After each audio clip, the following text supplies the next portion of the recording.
บทเรียนการปฏิรูปการศึกษาจากฟินแลนด์ด้วยนะคะก็ขอแนะนำตัวเล็กน้อยดิฉันชื่อกัญชลานาวานุเคราะห์นะคะเป็นบรรณาธิการของหนังสือเล่มนี้แล้วก็เป็นบรรณาธิการอยู่ที่สำนักพิมพ์ Openworlds นะคะแล้วก็วันนี้จะทำหน้าที่เป็นพิธีกรนะคะก็ขอต้อนรับทุกท่านนะคะค่ะ so welcome everybody to our book launch Finnish Lessons 2.0 and today we are going to talk about Finnish education and in that I hope Thai education as well and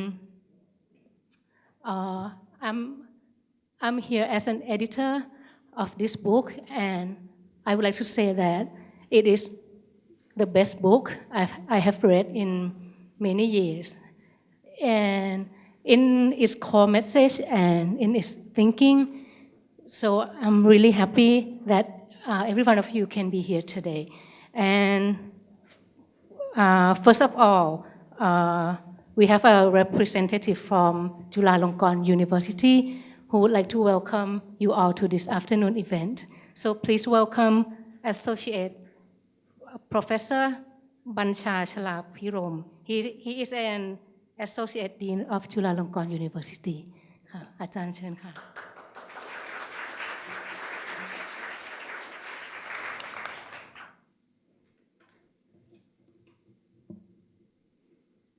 ท่านผู้มีเกียรติที่ทุกท่านครับในนามจุฬาลงกรณ์มหาวิทยาลัยก็ขอต้อนรับทุกท่านที่ให้เกียรติมาร่วมงานเสวนาหนังสือเรื่องบทเรียนการปฏิรูปการศึกษาจากฟินแลนด์และเปิดตัวหนังสือ Finnish Lesson 2.0 นะครับในช่วงปีที่ผ่านมาเมื่อใดก็ตามถ้ามีการสนทนาเรื่องการปฏิรูปการศึกษาคำว่าฟินแลนด์ก็มักจะได้รับการรวมอยู่ในบทสนทนาเสมอประเทศเล็กๆจากยุโรปเหนือประเทศนี้ครั้งหนึ่งเคยอยู่นอกสายตาของนักการศึกษาแต่เมื่อเริ่มมีการประเมินผลการศึกษานานาชาติพบว่านักเรียนจากฟินแลนด์ได้พิสูจน์ครั้งแล้วครั้งเล่าว่าพวกเขามีความสามารถในอันดับต้นๆของโลกทั้งที่โรงเรียนของฟินแลนด์นั้นไม่มีระบบการเรียนที่เคร่งเครียดและแทบจะไม่มีการสอบมาตรฐาน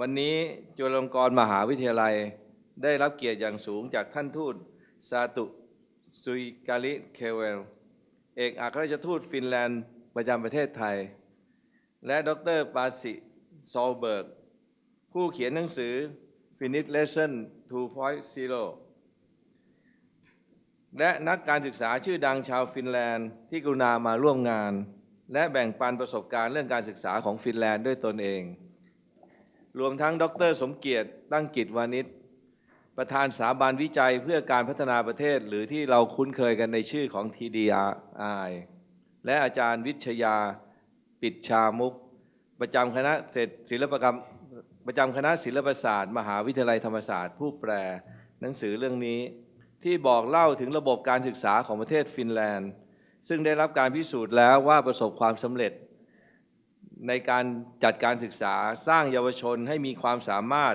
ทางวิชาการและเป็นประชากรที่มีคุณภาพชีวิตที่ดีแต่ที่สำคัญไปกว่านั้นหนังสือเล่มนี้ยังได้อธิบายถึงแนวคิดเบื้องหลังและที่มาที่ไปของการจัดการศึกษาที่มีชื่อเสียงไปทั่วโลกอีกด้วยงานในวันนี้เกิดขึ้นได้จากความร่วมมือของโครงการผู้นำแห่งอนาคตคณะวิทยาการเรียนรู้และศึกษาศาสตร์มหาวิทยาลัยธรรมศาสตร์สำนักพิมพ์ Openworlds และจุฬาลงกรณ์มหาวิทยาลัยรวมถึงได้รับเกียรติจากผู้ทรงคุณวุฒิหลายท่านที่มาแลกเปลี่ยนความรู้ประสบการณ์เรื่องการศึกษาผมขอบคุณทุกท่านมาณโอกาสนี้และผมหวังว่าอย่างยิ่งว่างานในวันนี้จะเป็นอีกแรงหนึ่งช่วยส่งเสริมให้การจัดการศึกษาที่มีคุณภาพให้แก่ประชาชนไทยทุกคนขอบคุณครับ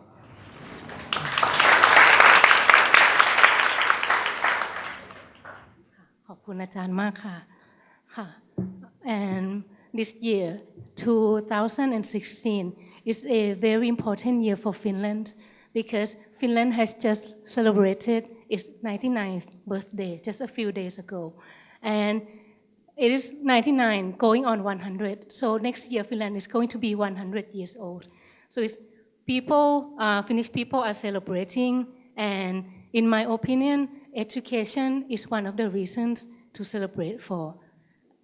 Finland has shown that it has grown as a strong country, and today we have such a great honor from the ambassador of Finland to Thailand, Ambassador Satu Suikari Kleven. She will give an opening speech to this event. The ambassador.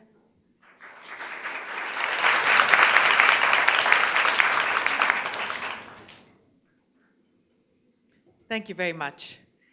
Dear scholars, dear educators, dear ladies and gentlemen, thank you so much for the invitation. It is such a great pleasure and honor for me to be here today and to open the book event today. It gives me also a great pleasure to see that there are so many of you here today who are interested in hearing about the experiences of Finnish education and interested in having a dialogue between Finland and Thailand on these questions. As you just mentioned, Finland will be celebrating its 100 years of independence, and you were quite correct that one of the main reasons we have to celebrate is the advances in our educational system. The Finns, we are quite a modest nation. Normally we don't brag about our achievements and so forth, but education is a field where I must say we are very proud of. And we tell it to everybody. We are very proud of it, and we are very happy about it. And of course, then we are very happy to. We are very delighted then to have dialogue with our partners and to share our experiences. And I've been ambassador to Thailand since September this year, so very new. And I've been amazed to see how well known Finnish education system is here in Thailand. It's been a wonderful experience for an ambassador to see that and makes me humble to see how the word about the Finnish education has spread here. And so we all at the embassy, we are very often asked what are the secrets. And so it gives me a great pleasure to thank you, to express our most sincere gratitude for all those who have made it possible that now we have an excellent book in Thai language to tell about the secrets of the Finnish education. So I really want to thank the publishers, Openworlds, the editors and the translators in the company, and Chulalongkorn University for hosting us today, for organizing it, and Thammasat University to be here, and to all the organizers today, and of course Dr. Pasi Salberg, who is behind the book, who has written the book. Great to have you here. And the book has been translated to almost 30 languages, so it is a global, a worldwide bestseller. So we are very happy to have it in Thai language now. I won't go into any detail about about Finnish education system or the strengths in that, because we will hear from Dr. Salberg. But I would like to just say a few words about why education is important for the society. And I've seen that in Thailand, you have very similar discussion as we have in Finland about the importance of education. When you open the newspapers in one of the two countries, almost every day there is something about the education system and how the education system can best respond to the needs of the society. So I think that the discussions and the needs are very similar. So I'm sure that what I say is not new to you, but I would like to bring three issues on the importance of education. And I think that one important thing is that high quality and free education, it really gives equal opportunities to all. And it is the building block of a fair and equal society. And our goal has all the time been that nobody is left behind from education, either due to learning difficulties or to financial constraints. we think it's very important to offer equal opportunities to all pupils, whatever their place of residence, gender, or family background, or financial standings, or any other issue. Then the second important issue, of course, is that investment in education makes the country to prosper and to develop. As we were talking about Finland's history, 100 years of independent nation, it's quite interesting. And also when you look at the last decades, and it's only in the past decades that we made a huge transformation as a society, from a forest and agriculture-based society to a knowledge-based society with high technology, high knowledge, and so forth. And of course, the key here again has been education. And during the 100 years of independence, we have climbed to the top of the world in many comparisons. For instance, when it comes to innovation or competitiveness, stable society, least corrupt society, even happiness. We are ranking fairly high in the happiness indexes and social development. And we couldn't have these achievements without this education system. And the third thing is that good education system produces that kind of people that the society needs. People with the skills that are needed in today's world, in today's working places, but also tomorrow's working places. And so it's having an education system is never a finished business. It's not like, okay, now we've done fine again in PISA the evaluation and so forth, that we are there now. No, we are constantly evolving. We are constantly adjusting our education system to the changing world and to the changing requirements of this world. And this is also, it's great that we have the book that Dr. Salberg will be presenting today is actually 2.1. It's the second edition, which describes all the reforms also after his first book came out. Just to very briefly introduce Dr. Salberg to you. He has both wide experience from the Finnish educational world, both as a teacher, as an educator, as an administrator in educational system, from the research world, and also from international fora. For instance, from Harvard, and advising on educational issues at the World Bank. So very good knowledge both about the Finnish system and sort of the global educational world. And finally, to conclude, I just wanted to say that I really see great prospects in cooperation in the field of education between Finland and Thailand. We have already very good cooperation going on between a number of institutions, but there is a room for a lot more. And I'm very happy that today will be again a very good opportunity to have this dialogue where we could have enhanced cooperation, where we could have more forums for changing experiences from the two countries. And then during the next year, with the Finland 100 celebrations, we will be organizing more events here in Thailand as well. Thank you once more for all the organizers. It's a great privilege to be here. Thank you so much for making this book happen in Thai language. Thank you. Thank you, Ambassador Satu.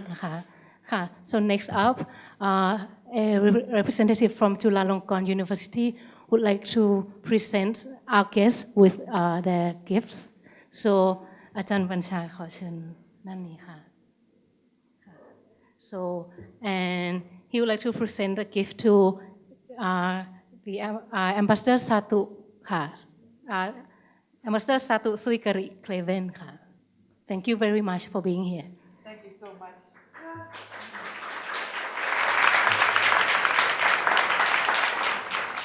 Thank you very much. Thank you.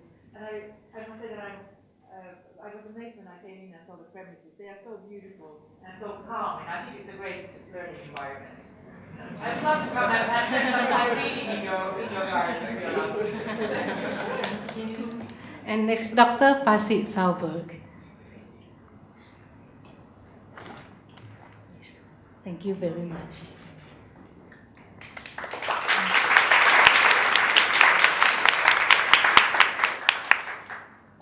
And next, Dr. Song Tangkit Wanit ค่ะ He will be joining us in our discussion today.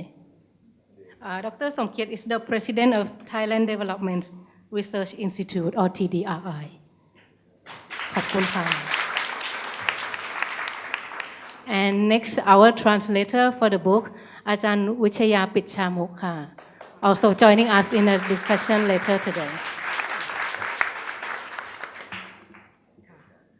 Yes, and this is a great opportunity for a group photo. So everyone, please come up again, please. We would like to have a few photos. Thank you. ค่ะค่ะค่ะ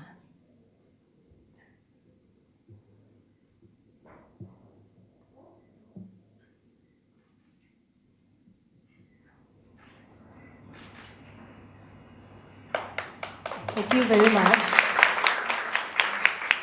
Yes. So next, we are going to hear a talk from Dr. Pasi, and later we are going to have a discussion. And the last thing, we are going to have the Q&A session.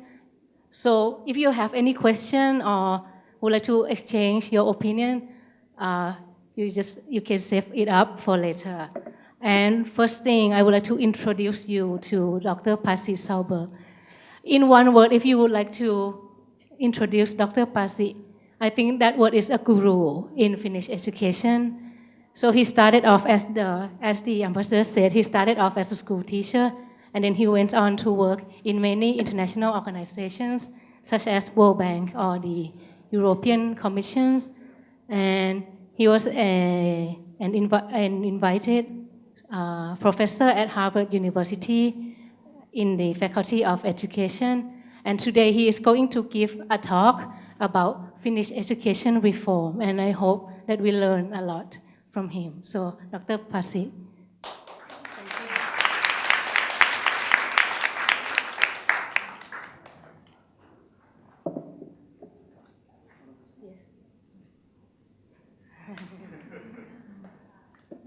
Okay. Good afternoon. How are you? Good. Do you understand English? Because you know what, I can also speak Finnish. But it may be too difficult for you. Is there anybody else who speaks Finnish except a little bit? Yes. And there's one.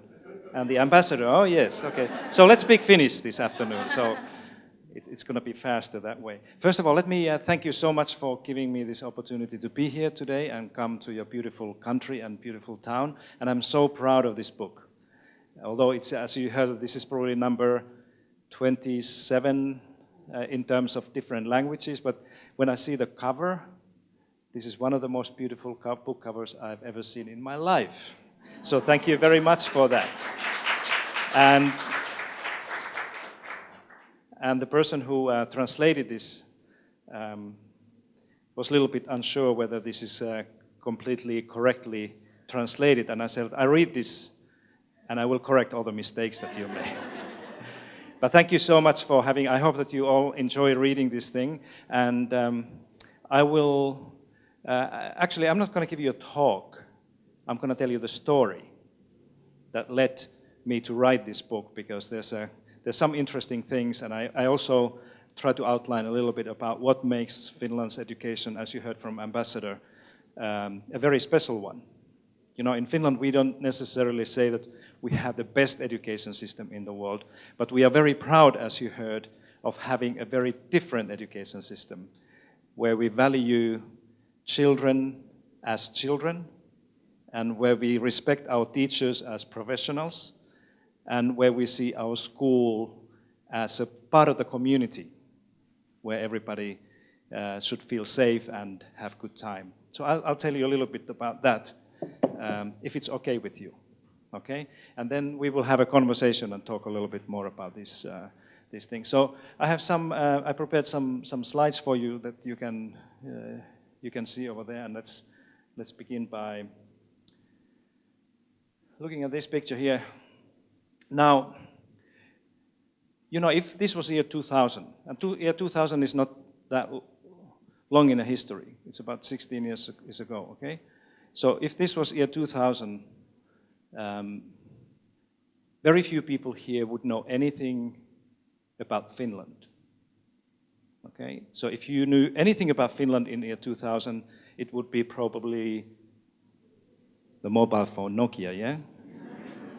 And maybe you have heard about some Formula One drivers or some designers, some of you, but most people in the world knew very, very little about Finland. Very few people knew where Finland was, okay? And the same applies with education. Nobody in year 2000 knew anything about Finnish schools or teachers or what's going on in Finnish education. And, you know, it's interesting, in that time, I was working at that time at the University of Helsinki. With my colleagues in the same university and other universities, we spent a lot of time with the schools. We did a lot of work with the Ministry of Education, with the authorities, and we all had a kind of a fear that Finnish education is not actually doing very well if you compare Finnish education, Finnish schools to schools in the rest of the world. And it's interesting because there was a lot of criticism in my country that time, year 2000. I don't know if you remember that, but there was a lot of kind of a growing concern within the employers and industry, and particularly higher education institutions, those people who were receiving students from our high schools, that they were saying that, you know, every year Finnish young people know less and less mathematics and science, and they're worse and worse readers every year. And some of these people were proposing that we should, you know, rather than building a Finnish way of educating our kids, that we should follow what the other countries have been doing, like places like England or the United States or Sweden, where the education was very different that time, okay? The education was based on standardizing things, assuming and requiring that every child will learn the same things in the same way in each and every school, and then there was a lot of testing taking place, just to check that kids are learning those things. And on those countries, there was also increasing number of private schools. People said that we have to allow private operators to run the schools because they probably can do it better than the public schools. But in Finland, somehow we try to say that, no, wait a minute. I think this Finnish way is still going to be good. So it went on and on, this criticism, all the way until the December 2001. And do you know what happened in December 2001 that changed the course of global education? For the first time ever, the OECD, that is an organization not for educational cooperation and development, but economic cooperation and development, released the PISA results. The same results that were now released for the 6th time this week, Tuesday. PISA means Program for International Student Assessment, okay? And in Finland, we were very much afraid in the early December, just before those results were published, because we were kind of thinking that maybe all these people in Finland, maybe they have been right when they have been claiming that the school system is not really good at all. And maybe the children in other countries are learning much more than we are. And it would be a very difficult situation. And now I'm going to show you what happened. Hopefully we can see something over there. What happened in the morning of the 4th of December 2001. This was the first PISA study that took place in year 2000, and this is what the world saw. In the reading literacy, there's Finland here, Canada, New Zealand, Australia, Ireland, and South Korea. This was a completely different order of countries that most people had thought of. Many people thought that there must be England and Sweden and Norway and Germany and maybe United States there on the top. But this was a huge surprise.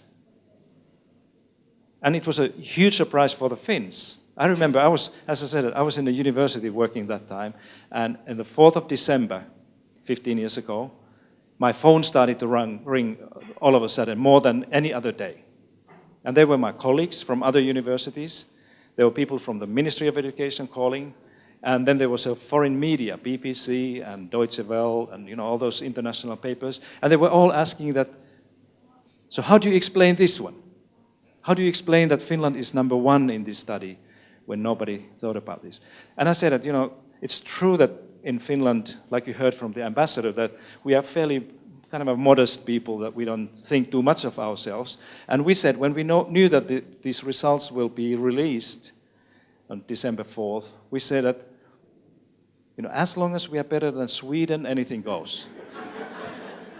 You know what I'm saying? And what made Finns especially happy is that Sweden is here number 9. But there was nobody in my country who was able to explain that why all of a sudden Finland is there on the top. Okay? So we had all sorts of explanations. And the best we could kind of agree among ourselves in Finland was the following. We concluded that the OECD must have made a mistake. That this cannot be true. That, sometimes when you measure length, that you use centimeters when you should be using inches. And you get a completely different number. And we said that maybe the OECD just measured Finland. They forgot to kind of convert the units in a way that would be comparable. And that's why Finland looks so good. And some of us, we said that, just think about this 3 years later, when the OECD comes again with the same study, it would be horrible, wouldn't it? If Finland was there where Sweden and Norway and Denmark, somewhere there in the middle. When we have been 3 years going around the world, coming to Thailand and all these places saying that we have the best education system in the world, come and see what we do. So we said, okay, let's wait. Let's not do anything because it may be the case. Okay, so if you look at that time, 2001 to 2004 or 5, there's not really anything published by Finns about Finland. There was a lot of stories published by others. But Finnish people, including myself, we didn't really want to write anything about this because we were not sure that this is a real thing. Okay? And this is what happened 3 years later. Now this is a mathematics, so the OECD is always changing the focus, reading, math, science. This year it was science. Take a look at this. It's again Finland, South Korea, Netherlands, Japan, Canada, Belgium there. But still in my country, the Finns said that maybe the OECD made the same mistake twice. And it would be horrible, wouldn't it?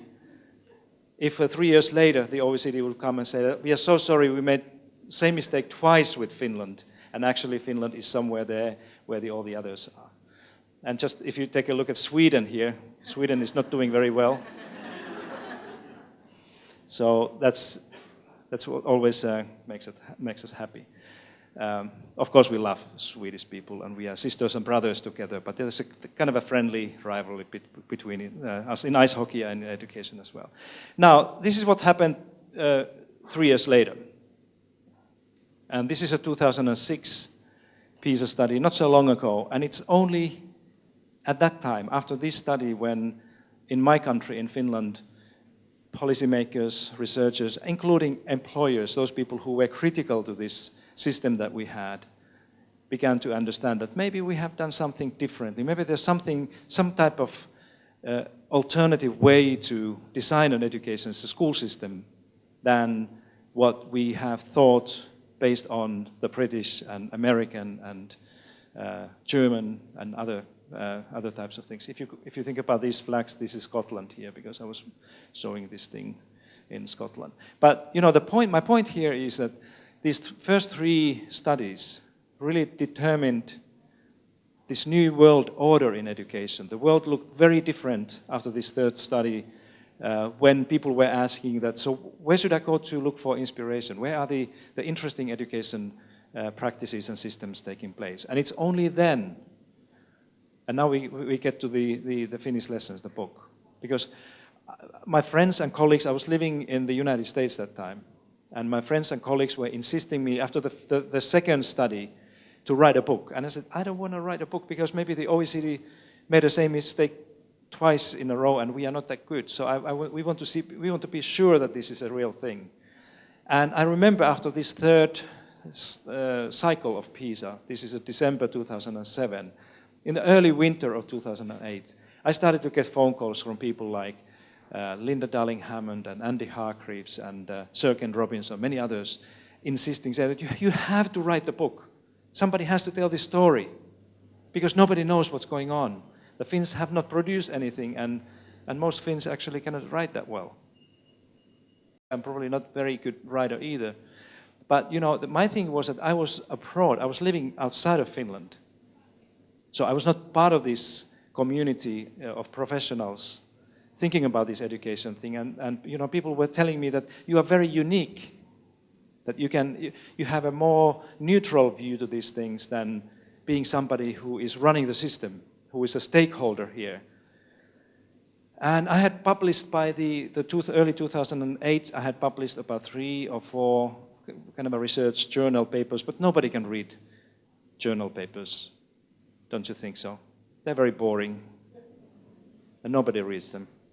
So I said, I cannot use those things because they have to completely be rewritten or something so that people can read it. And then one day I said, okay, I'll give this a try. I started to put this book together. And it was a very painful thing to write about the work being so closely engaged with. I don't know if you have the same experience, but whenever you write about your own life and your own work, it's a kind of it's much easier to write about somebody else's stuff and say that you made that mistake and this is not good. But write about your own things is always, it was a very painful thing to do. So it took a long time to get this thing done. And to keep the long story short, I completed the manuscript for the first edition of the book somewhere around 2010. A lot of work went into this. And I sent this manuscript to these people. Linda read it, and I think Sir Ken also read it, and Andy and many others, David Berliner and Howard Gardner, all of those people who are trusted in terms of their opinion. And everybody said that this is a great thing, that this is really the story that people in the United States and beyond have to read. Okay? Because in my book, if you read my book, I'm not telling anybody to do what the Finns have done. That's a mistake. When this first edition was published, I asked my publisher if they could put in the back cover of the book a kind of a sticker that says, "Don't try this at home." Warning. It's a dangerous. When the little kids get some stuff, that when they see something on TV, they say, don't try this at home. It's the same thing with this book. That don't try, even if you love the stuff, I told people not to try this at home. Okay? So the publisher said that, yeah, it's an interesting book, but, nobody's going to read it. I said, really? I said, but Linda Darling-Hammond read it, and Sir Ken read it, and they said that that their friends would read it. And I said, all my family, my brothers and sisters, everybody would read it if you publish the book. But they still say that it's a great book, but it's not going to go. And I said, is there anything I can do for that? And they said, well,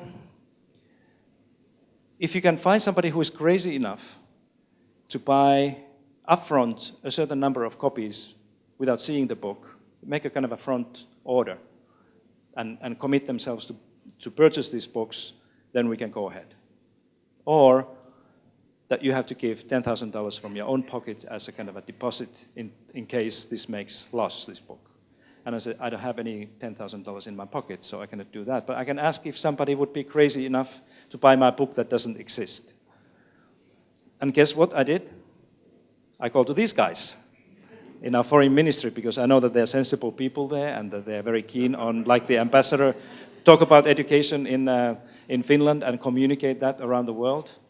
So I asked them this crazy question, would you like to buy 1,000 copies of my book that doesn't exist yet? And then people were crazy enough to say, yes, of course. Sounds like a great idea. So I put these foreign ministry people in touch with the publisher, and they said, okay, we can move ahead. And you know, the interesting thing is that the book went into the production, and it was released in November 2011, the first thing. And I did a lot of work in Canada that I still do. I actually just came from Vancouver yesterday. But Canadians are wonderful people to work with in education. So they asked me to come to Canada to do a book launch that we are doing now here for the first English edition, the first book ever that I did. So I'm standing there like this, and I gave the book talk like this, and went down to the podium, and the minister came to make some comments, and I heard that my phone is ringing. So I took my phone, and there was my publisher. And this was like 4 days after the book came into the Amazon and bookshops in the States. And she said that this is emergent. Do you have time? I said, not really, because I'm just doing the book launch here in Canada. But no, you have to take this call. I said, okay, so what's up? And they said that the whole edition is sold out. Everything is gone.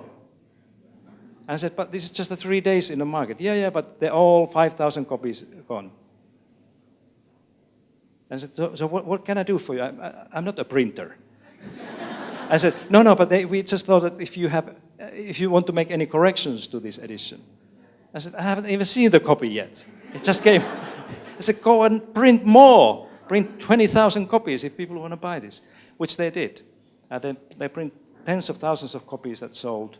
And the rest is history. Now it's translated into 27, 28 languages.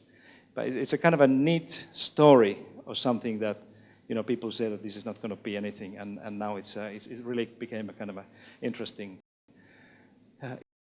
thing. So I want to thank everybody who has been part of this thing, because it's a wonderful, wonderful story. But you know what happened after this that really led me to think about this book, how to design, what would be the kind of a good design for writing a book like this, rather than just, you know, tell the finished story and say that, you know, this is how it goes, was the fact that, you know, these first 3 results triggered 2 critically important questions globally in education. Here in Thailand, Southeast Asia, around the world. Okay? And the first question was that why some of these education systems seem to be doing that well. Okay? And those countries that you saw there, Canada and Finland and South Korea, Japan, some others. So what's going on there? Do they have some similar things that we could say that, you know, if you want to improve your system, you should do something like this, that all these successful systems are doing? Or are they simply all unique in their own ways, and that we cannot conclude anything like this? It's a very important question that we didn't really know that time too much about. And of course, the other question is that why some of these other education systems seem not to be getting any better, like England, United States, Germany, some of the Scandinavian systems and others. There are many of those they have pouring billions of their own currencies into the system that has remained basically the same, or even get worse. Are they perhaps doing completely wrong things? Do they have wrong type of policies that they try to implement and use for improvement? Absolutely critical thing, and this is where the Finnish story comes into the picture. Very quickly here, if you are interested in, you know, what's going on in these education systems like United Kingdom, America, some of the Scandinavian countries, Australia, even New Zealand, some others, most of them, probably all of them, have at some point, and some of them still do, believe and think that competition is the best way to enhance the quality of school system in another over students, pupils, children. And when they compete, it's just like in the marketplace when you go and buy mangoes or durians. You like durians? No? I love durians. If you want to go buy durians, you have just one vendor in your marketplace. You often pay a lot of money and you get bad durians, right? Because you have to, if you want to have durian, you have to take it. But if you have several vendors there, you can go and compare a little bit and get the good price and high quality. So this is what many people have been saying works in the same way in education. And many people still believe that this is the case. The US president-elect is a very strong believer of this type of thing. That the American problem is lack of real competition, like a real market type of competition. So this is what you have seen in many of those countries. Competition in this way has never worked anywhere. There's no education system where this principle, market principle of competition had been successful. Test-based accountability is the other one. Standardized testing that is used to hold teachers and schools accountable for these test results. Okay? So you can find this kind of a policy priority in most of these education systems that have not been able to get any better. Very clearly, again, in the UK or England probably, the United States, Australia. Then the school autonomy. Many people say that the schools must have more freedom to decide what they do, who they want to hire to teach in the school, what textbooks or things they want to use. And that's why the school autonomy has been a very critical part of this story of these education systems that have not been able to improve. And remember, school autonomy doesn't mean teacher professional autonomy. It often means the less professional autonomy for teachers. It means more autonomy for school management to handle the budget and staff and programs and other things. Okay? So this is what you have seen in many countries. In England, for example, to an extent right now, where there is not really education system anymore in England, because the schools are privatized. These academies are run by non-public or non-governmental entities. So the government, the public doesn't have any more control over the system. Teacher education has been fragmented in exactly the same way. And then the excellence, kind of a drive for excellence. The idea that the quality of outcomes is the most important things, or the excellence of outcomes. This is what people often emphasize. And there are many people who believe that if you use excellence as a priority in your policy, then it means that you have to accept that there are always some children who will fail. And many people kind of accept this. They say that, okay, we have to assume maybe 15-20% of the kids will never succeed. We should not, worry about those kids. Just let's give them something, and then invest heavily on those who are smart and gifted and talented, and make a good people, good engineers and economists and others out of those. Okay? But then there are those education systems and societies who believe that, no, anybody can learn if we just have a right type of system and support for children and families. Okay, so this is what you find in many of these education systems. And this is typically a system that relies on standardization, assuming that higher standards for everybody and people do things in the same type of way. The outcome of education should be similar from one school to another. Okay, and now if you look at this other one, this yellow circle here, so this is where Finland, of course, belongs to, and Canada and Netherlands and some others to some extent. This is about the collaboration, and this is a heart of the Finnish system and education thinking. We believe that education is ultimately a collaborative, a cooperative action. It's something that we do together.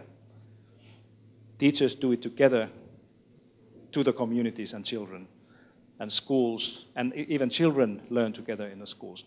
They don't compete against one another over grades or anything like this. So this is a driving principle in education policy, in successful education systems.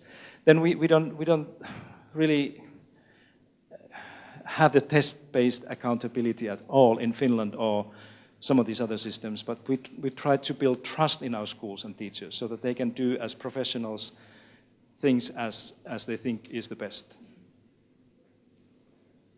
Okay? And responsibility is something that we try to cultivate as well.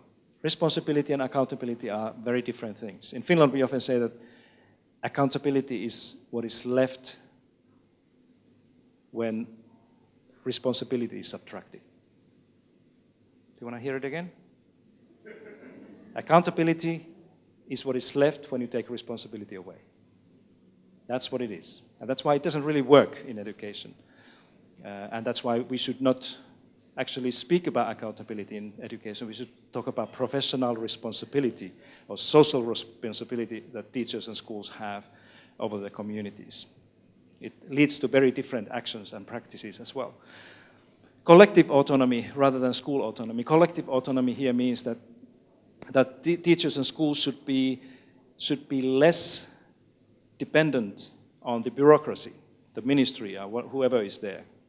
I'm not saying completely free, but less dependent. So they should have more autonomy from bureaucracy, but less autonomy from one another. This is what the collective autonomy means, and this is exactly what Finland is doing. We lose the kind of a grip from the top to the schools, but we insist that the schools as communities and schools as clusters, they have to do these things together. We are not allowing anybody to, move along or isolate themselves from one another. This is an issue of policy and investing in school improvement as well. And then the issue of equity here. Equity rather than excellence is a driver. I think in Finland we value excellence, of course, but we keep equity in the front seat. So excellence is like in a taxi cab. Excellence sits in the back seat, and equity is a driver. Okay? And equity here means, for those who are not familiar with this word, equity means that we are examining how children's family background is associated to their success or failure in a school. So if you have a school system where there's a strong link between children's home background and how well or poorly they do in a school, if the link is strong, in other words, you look at the child, you check where the child comes from, and then if the link is strong, then you can pretty much tell what's going to happen to him or her in the school. Then you have less equity in the system. But if you look at a child who's 5 years old or 10 years old, and you see where the child comes from, what the parents do, how much wealth they have at home, all sorts of other things. But you cannot really tell what's going to happen to this child because the school can make almost anything out of him or her. Then there's more equity. This system is more equitable because it gives everybody and anybody an opportunity to be successful. Are you with me?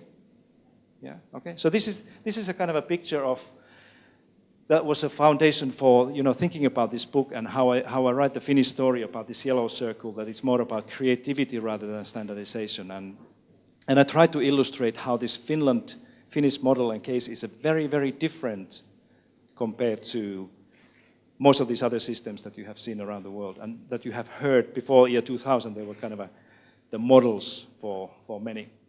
Okay? Now, let me speak just a little bit about this, and then I conclude, and we can have a conversation, and I'm sure that you have some comments or questions to make.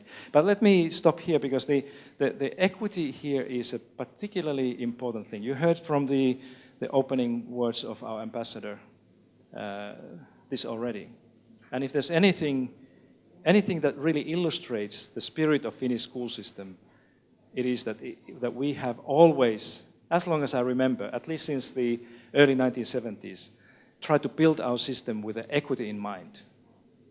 In other words, think about what does it take to have a whole system where anybody can be successful, including those children who come from the very poor homes in a rural part of the country where parents have no education, they get their living out of the land, they never went to any particular university or degree or something like this. Even those children should have a chance to be successful. How the system should look like. This is a fundamental question.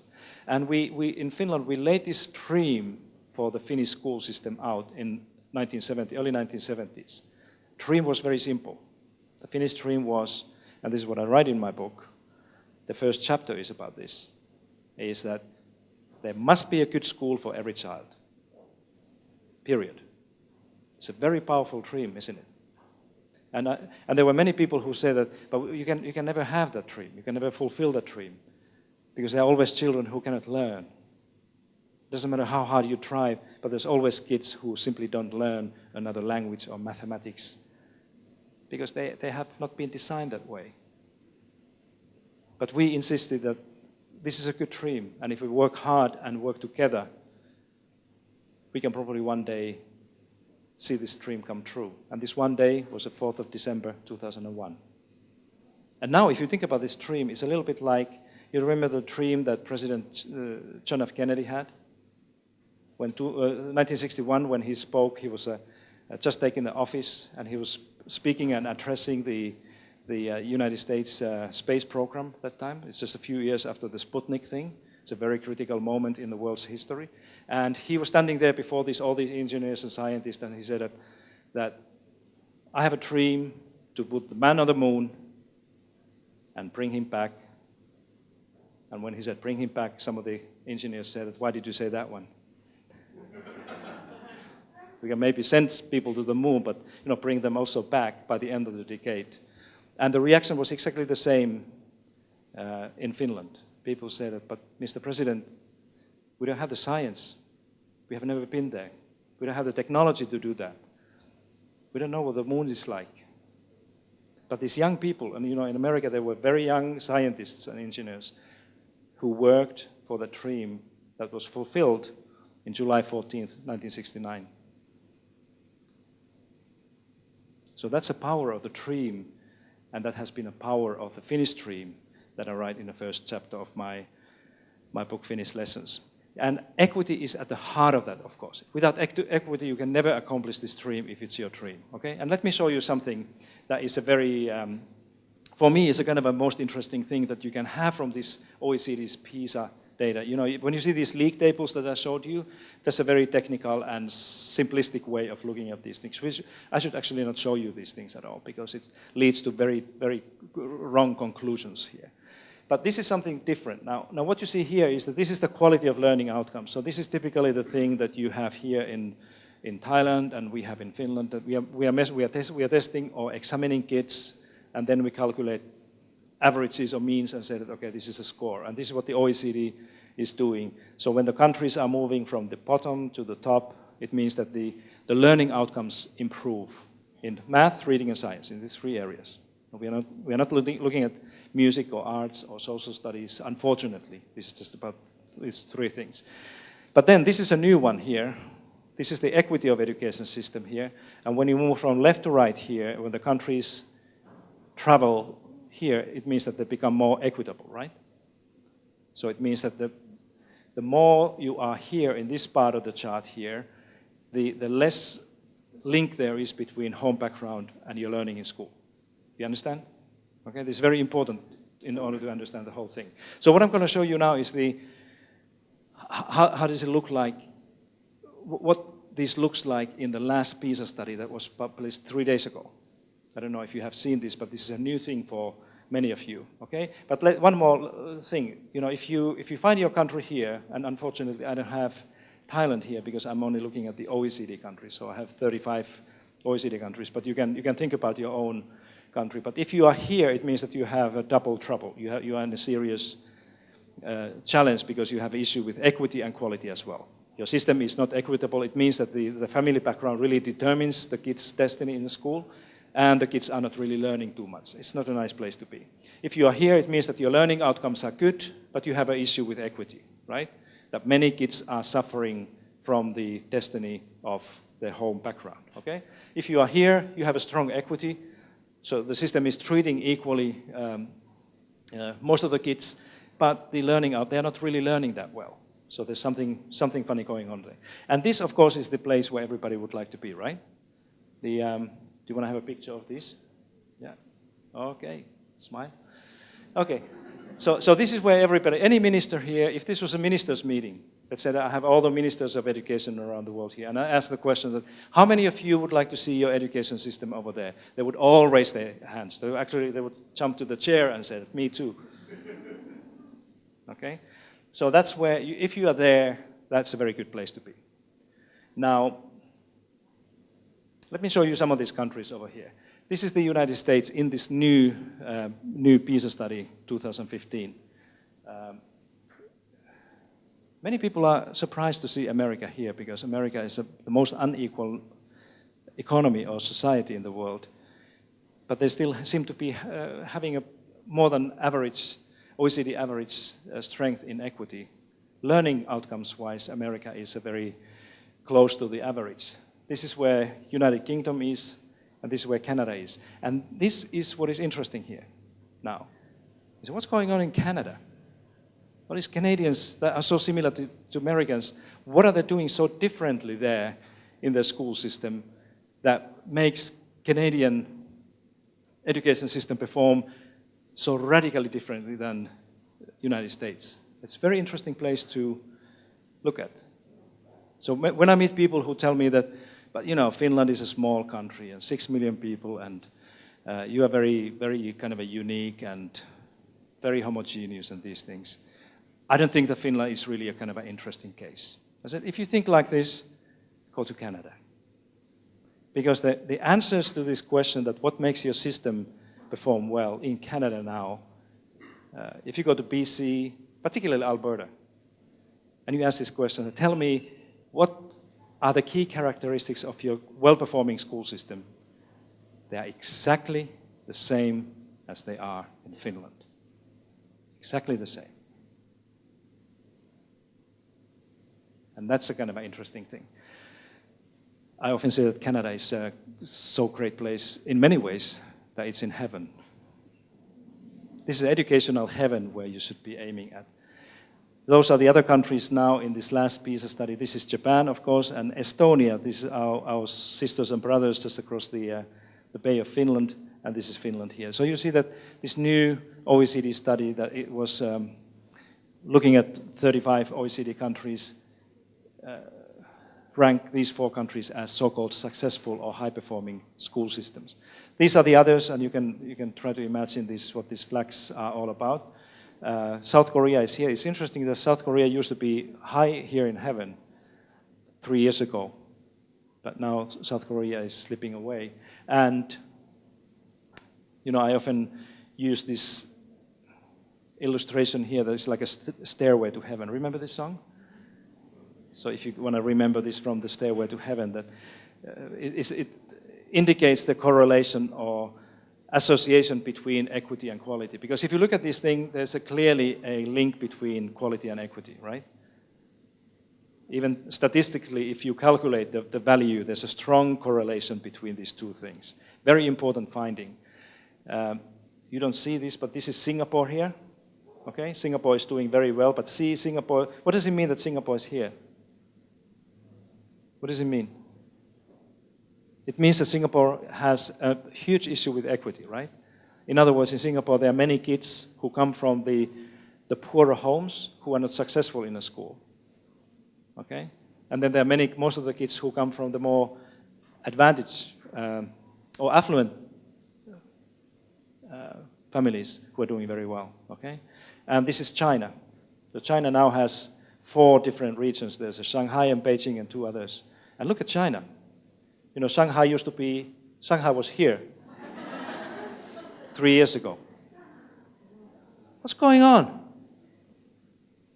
I don't know. Now I would say, like Finn said 15 years ago, that maybe the OECD made a measuring mistake because there may be something wrong there because it's difficult to believe that China is there. But anyway, the equity issue in China and Singapore is huge. Only Hong Kong here has a strong equity.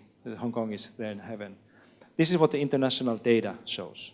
Okay? But you know, in the big picture here, Finland, of course, is right in the middle of the heaven still. And it's a quite interesting place to be. We have been doing a little bit worse than before, but so has everybody else. You know, this is an interesting trend globally in this wealthiest part of the world, is that everybody seems to be doing a little bit worse, and nobody knows quite why is that happening. Why do you think this is the case? What would your theory be? Why children around the world are learning less science, they're worse readers, and do worse mathematics than 15 years ago? iPhone. Not Nokia anymore. Don't blame Nokia. That's why Nokia went out of the business, because it's a... But that's right. You know, I think that it may be this, but we don't really know. But it's a great question. That is it really true that when, I don't know how much your teenagers, your own children, how long they spend with the screen, with their iPhone or smartphone or iPad or TV or computer screen a day. Just think about it. But I can tell you one thing. In America, a typical teenager today spends about 8 hours a day with a screen of some sort. In Finland, it's about the same number. Every day. Okay? And there are school systems like Sweden, some places in Canada where the children are online on the internet during the classes, when somebody's trying to teach them mathematics. Okay? If you do something 8 hours a day, every day, it must have some type of effect on your brain, on your heart, and certainly on how much time you have available for something else. It's interesting. It's one of the most critical questions that we should be asking now after this last PISA study is that, what's going on with our children? And for me, I have 2 little boys at home. This is, I think a lot about this thing, and it's a little bit like, if you read the history of automobiles, cars, when the cars came around more than 100 years ago, there were no traffic rules. Can you imagine? You can drive as you wish.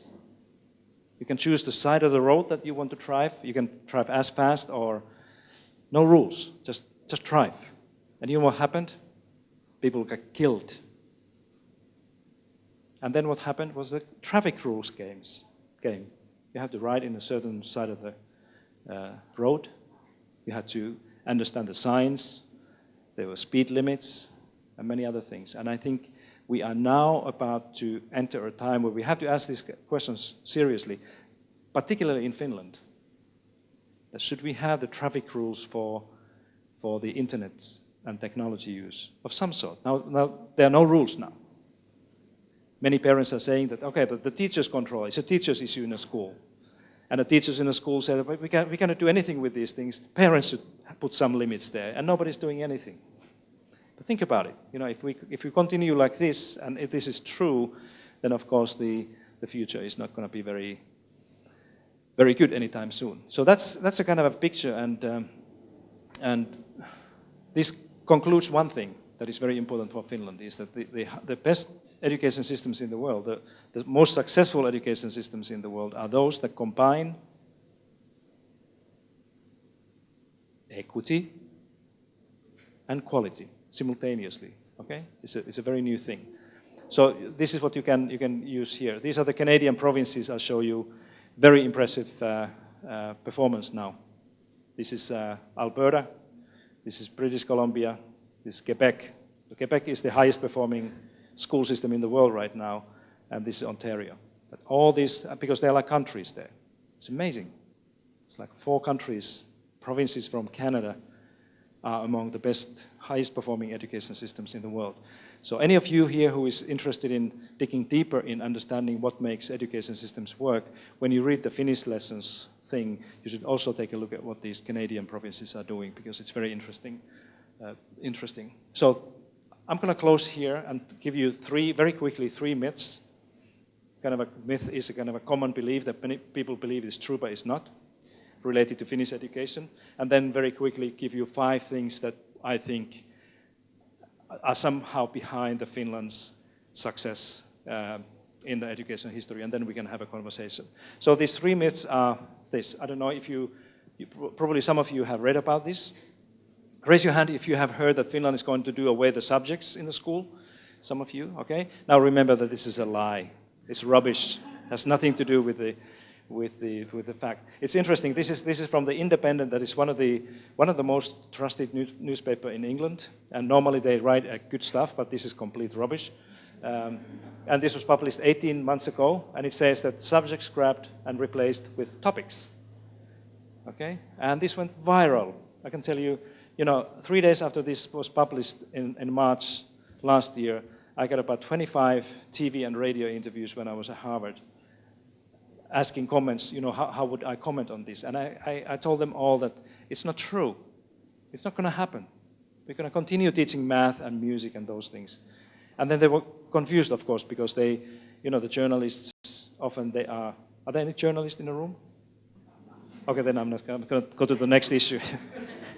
But if you close your ears, I can tell you that I whisper to you, that journalists often don't do their homework.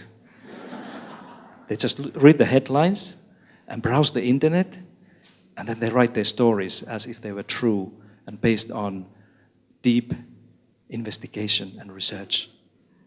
And this is exactly what has happened here, okay? So the Washington Post asked me to write a kind of a correction, so this is what I wrote a few days later. No, Finland isn't teaching traditional school subjects. Here's what's really happening. And you can read this if you want to just Google my name and put Finland education, and you get this thing over there. So what is going to happen that I explain here is that every school now in the future have to have one period, one kind of a project of the length that they can decide themselves. It can be 3 days or it can be 3 months, whatever they want to do, where all the children will be engaged in an interdisciplinary manner, so that the kids should not study math and science and these things, but they study topics, issues, like global warming or animals in the winter or whatever they want to do. But the beautiful thing that comes with it, that nobody, this reporter and anybody else has not mentioned, except in my correction, I underline that the beauty of this reform is that it requires that children must be part of the planning and evaluation of these things. So no school can do anymore what the adults think is good for kids. But the children have to be engaged and involved in planning these things. In other words, somehow thinking about what are the interesting questions? How long does it take to answer these questions? What are the methods that we need to use to be able to do what are the deliverables, the outcomes like? Should we have a theater play or posters or campaign or something? So this is all done together with the kids now. And this is this is going to be a revolution, not the fact that there will be less focus on subjects, okay? The second myth is you often hear that Finland has no homework. Have you heard about this? Raise your hand if you have heard. If you have seen Michael Moore's film, have you seen the Where to Invade Next? Michael Moore, I did this film with, I was part of the Finland project there with Michael, and I tried to tell him that don't talk about this homework thing, because there is homework in Finland, of course. Of course we do. It's crazy to think about it. You could learn, I was teaching mathematics for many years, and I couldn't imagine that children would learn mathematics without doing homework. It's just impossible. There's no school system that can do that. Of course there's a homework. But you have to have Finland has a kind of a sensible homework policy. It's not about having 2 hours every day or any minute, but it's like kids do sensible things that is related to their own learning and growth, okay? So don't believe when people say that Finland has no homework. It's probably true that we have a little bit less homework than some others, certainly less homework than here or in Singapore or South Korea. But we do homework, but it has a different role, because this is a very dangerous myth. I have met education ministers around the world who seriously say that we should do what Finland is doing and abolish homework from schools. Horrible thing. That would be a disaster. But the ministers are not very good in doing their homeworks either. They also read the headlines and go and do it. So that's the thing. So don't believe what you read. We are living interesting times now. Just look at America and Russia and the rest of the world. To me, it looks like the world is now that everybody have their own facts, right? Everybody have their own reality nowadays, and the internet is full of crap now. It's full of lies, and there are people who are paid to fabricate these stories and make other people to believe that this is the truth. It's a very dangerous moment right now, particularly if you're a young child, because you cannot believe. And this is what we should be teaching in the school much more than we do now, that you need to be able to understand what is a fact and what is a myth. Then there are those things like I lived 5 years in Washington, D.C., and they said that in Washington, D.C., they also have a thing called true facts. And I said, okay, tell me what is the difference between fact and true fact?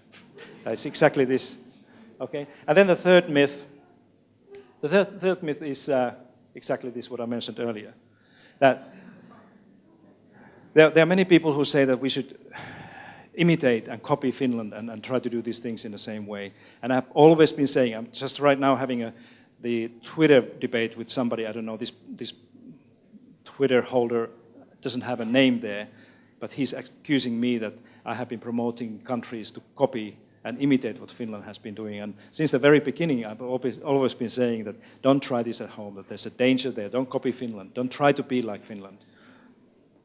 Unless you can copy our history and culture and language and religion and all those things, then you can try, but it's going to be impossible. But you know what? So what is the role of these Finnish lessons and Finland then?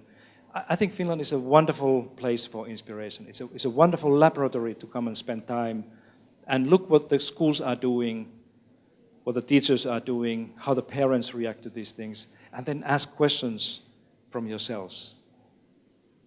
Why we are doing things the way we do back home? Or why Finns are, why do they do these things that way? This is why Finland is there. It's not there to be copied or imitated or emulated. Don't do that, but you use Finland as a... But it's very hard to avoid this because there are always people who think that... There are some people who think that Finnish lessons was written to insist and convince people that they have to be like Finland if they want to be good. And that's completely wrong. It's very clearly said also on the pages there. Now, quickly 5 lessons, what I think stands behind the success. You heard already from our dear ambassador that in Finland we treat education as a public good. So we have always thought that good education system has to be public system. So we have kind of protected our public school system from privatization and private schools as long as and as much as possible. And that is one of the drivers. This is certainly one of those things that is behind, because it's the same thing in Canada, it's the same thing in Estonia, it's the same thing in all of those education systems that are doing well, that the public school system is the one that works well. There's not really any of these school systems that have a kind of a hybrid thing, that they have a little bit of public and then they have these private schools and independent schools. None of those education systems have really been able to do any good. The second one is that Finland has always had what we call a whole child approach. This means that we believe in broad curriculum, because we think that every single child comes to school with the multiple intelligences, with the multiple minds, and that they can be talented and good and successful in different areas. If you insist that the success is defined by your test scores in reading and math, then you exclude probably more than half of the kids away from this. Then you are only looking at those who happen to be good in reading and math. But there are many children who are good in music or sports, or they may have excellent social skills or empathy. And the school system has to reward those children as well, not just those who can read or do math. And that's why this whole child approach has been really a critical thing in the Finnish system. Then, of course, the way we perceive the teaching profession. That early on, already in the 1970s, we decided to upgrade teacher preparation to the research universities and very quickly to the master's degree, so that all the teachers, preschool teachers, and primary and other school teachers must have a university degree, in most cases a master's degree, based on research-oriented degrees. Very important thing. That's why we have 10 times more applicants into our primary school teacher education programs every year. Young people who are very committed and smart and socially skilled will be selected to these programs, and they will become teachers for life. Then the focus on equity, I already spoke about that, but it's a fundamental principle of the Finnish education system. Without that, this book would not have been ever written or published. So that the equity meaning that the schools have to be funded in a way that different children and different communities have resources according to their needs, not just the head counts. In many places, like in America, if you look at the American school funding today, it's really funny, because if you happen to live in a wealthy community in America, it means that your school can have 3 times or more funding per pupil than the school next door or next community where the wealth is not there. But they still are held to the same standards, same expectations. The 3 or 4 times less money. In Finland, we do exactly the other way around. But if there's a community where there are more needs, there may be more immigrants or single-parent family kids or unemployed or whatever it is, that these communities and schools get more money to have more resources and more staff and smaller class sizes and social workers and medical people there, counselors to help all these kids. It's a critical thing to do. Then, of course, you need the special education teachers. You need to have the healthcare and counseling services in each and every school all the time, as we do in Finland, for whoever needs these things. Okay? So the equity is the package. It's a larger thing than just teaching children well. And finally, this vision that I mentioned. The vision is probably underestimated the value of how important it is to have a commonly created and accepted longer-term vision for your system. I don't know if you have a vision here in Thailand. You probably have a kind of an idea how the Thai school should look like in 2030. But this is something that if you don't have a vision, then anything you do will get you there, right? If you don't know where you're going to, you can go anywhere and you'll get there.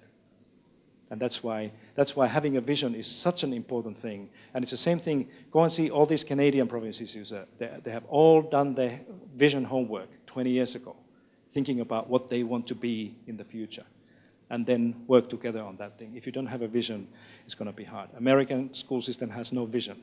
There's nothing. Nobody knows. Every school they have their own idea what to do. Every district is going in different ways. Every state has their own ideas. And that's the kind of American idea of thinking about education, but it's not going to lead anywhere. There will continue to be great schools in America, don't make mistakes. But if they want to make American education great again, they need a vision. And the vision is not to have more privatization or more competition or excellence. It's something very different thing. So with this, let me stop here. I've spoken enough, and I know that there are my colleagues here want to join the conversation, and I know that you have also probably something to say and some things to ask, but I thank you for your attention. Did you find this any interesting? Raise your hand if you found this interesting. Raise your hand if you found this very boring. Gentlemen there, are you sleeping? No? Okay. Thank you so much for your attention. Let's talk. Thank you. Yes, thank you very much. So next up, we are going to have a discussion. So I will introduce our discussants. The first one being Dr. Somkiat Tangkitwanit. He is the president of Thailand Development Research Institute. So his organization does a lot of research on education in Thailand. So Dr. Somkiat, chen ka. So the next one, the other one being Ajahn Wichaya Pichamuk. She's the translator of this book, and she's also a lecturer, a teacher herself at Thammasat University.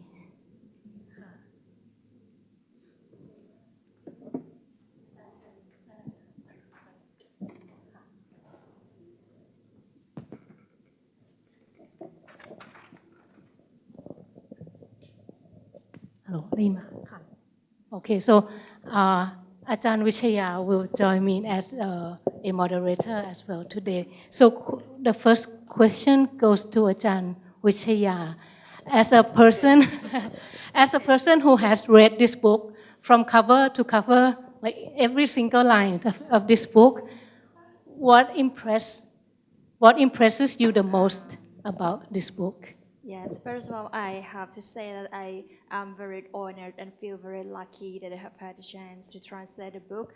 I believe it's one of some minor work in translation system reform.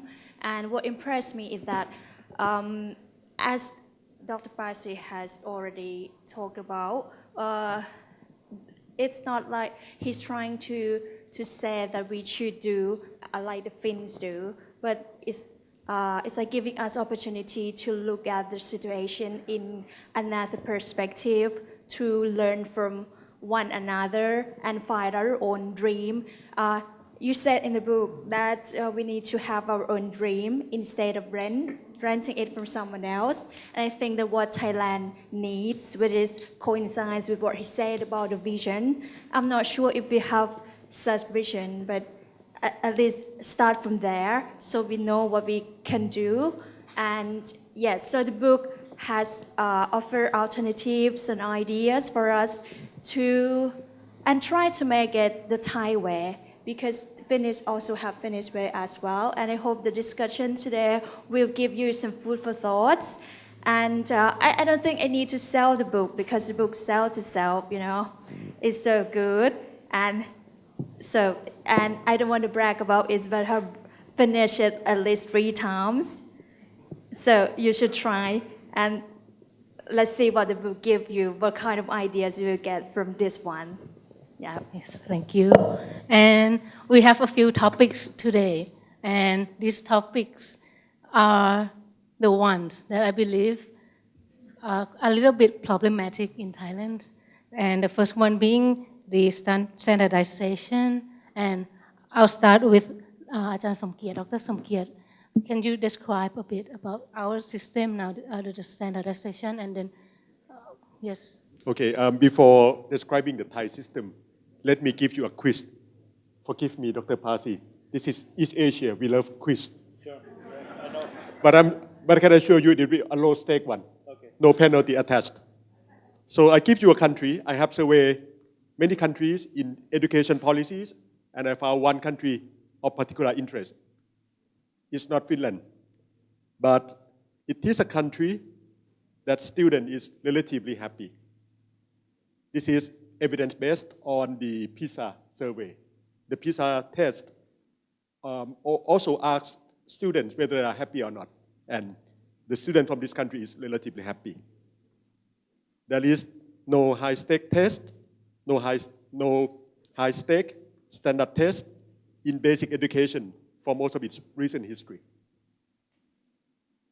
So students can continue to the higher class gradually without failing. That's the student. Student is happy. Then look at the teacher. Most of the teachers have master degrees. Some of them even have PhDs.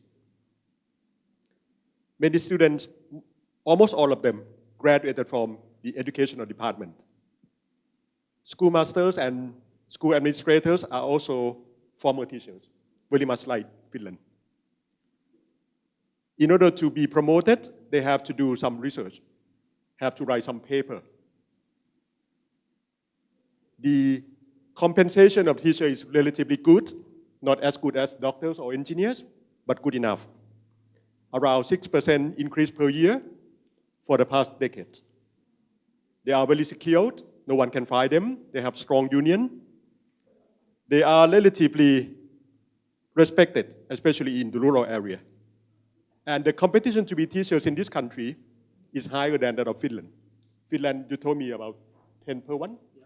Something like that. Here, in that country, it is 15 times competition.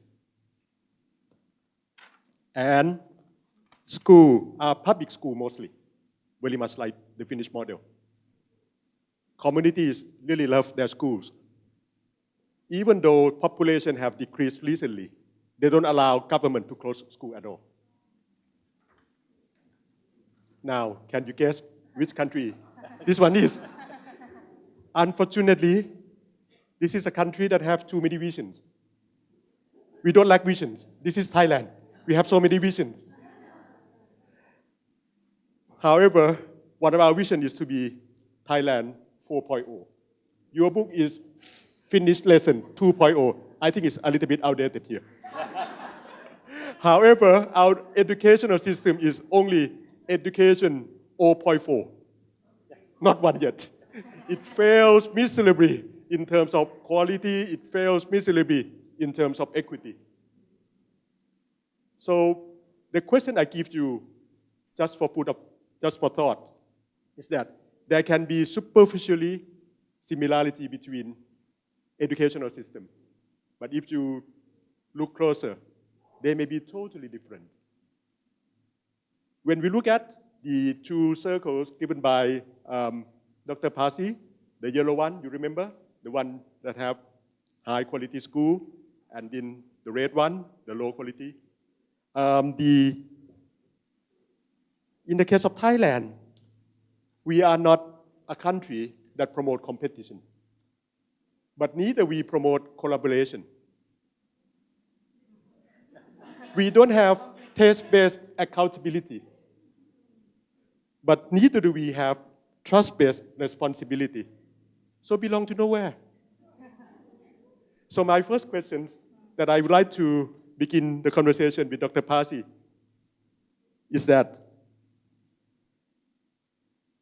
you seem to suggest that in the very first pages that the Finnish model is one model, not the only model.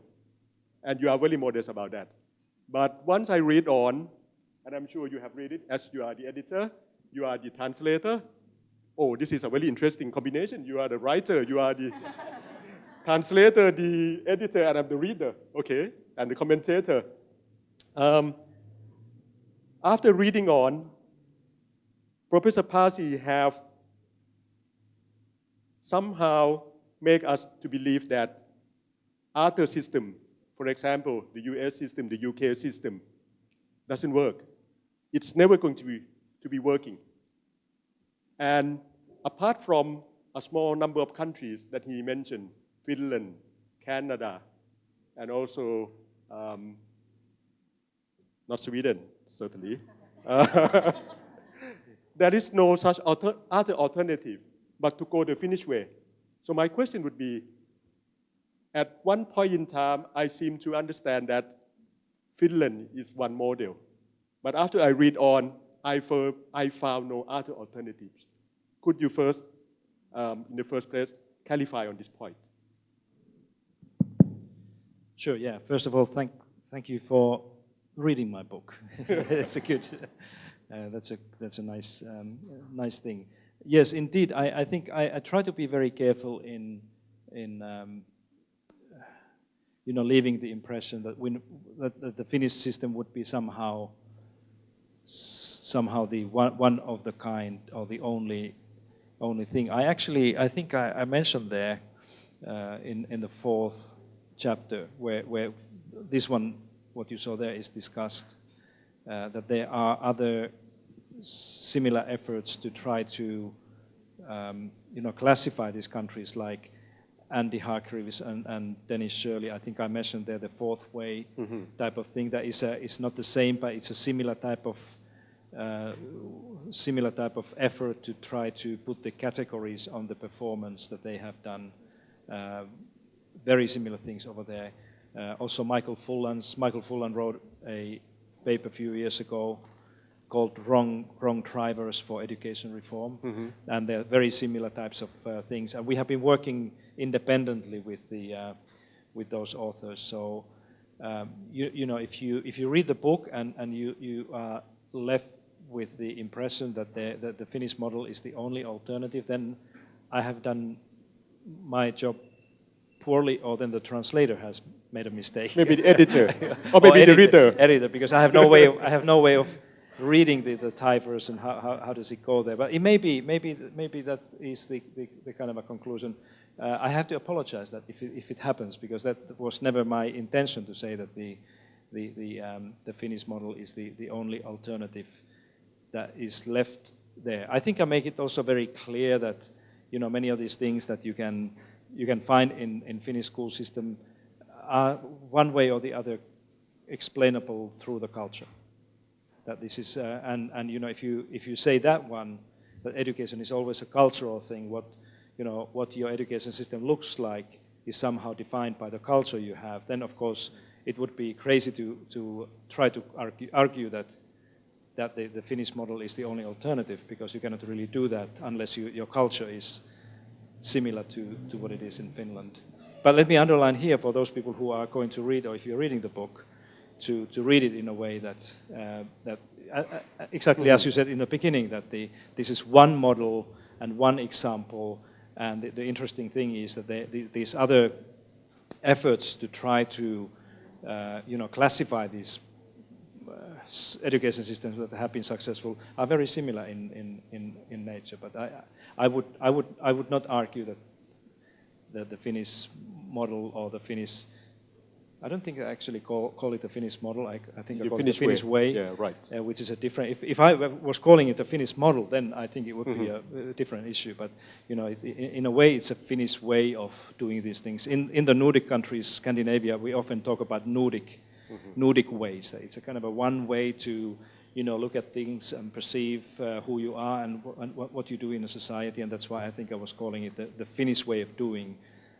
If it was model, then of course it would probably indicate towards that way that you have to, this is the model you have to take. But if it's the way, it's more like you can, this is one way to do it, and you may have your other way. So can you give examples of other countries that perform well, but it's not of the Finnish way? Is, for example, Singapore, Japan, Korea, be another group in itself? Yeah, of course. If you look at the works of my colleagues, like Hargreaves and Shirley, for example, they often include in this interesting education systems, Singapore, some of the provinces in Canada. Ontario is often used. I think Alberta is a little bit better. Some of the subsystems from England, for example, in London, there's some interesting kind of a smaller education systems over there that share the similar things. But the interesting thing is that there's not really anybody who is doing education and reforming education in the same way that would be exactly the Finnish way. I think I said to you earlier that if you go to Alberta now, in Canada, that is it's a different society and culture, and except that they play ice hockey as well as Finns do. But otherwise, the differences are huge. But still, the education, if you ask them to give you 5 things what makes the education system tick, they're pretty much the same as you could here in Finland. So still you can think about education. So if I have to find 2 education systems where these common features, the kind of a drivers of policy or foundations of school education are very close to one another. If you don't take the Canadian provinces to one another, I would say that Alberta and Finland are very similar places. I have been investing money on collaboration, kind of a research and development projects between Albertan schools and Finnish schools, and this is what the teachers and students say, that it's like going home.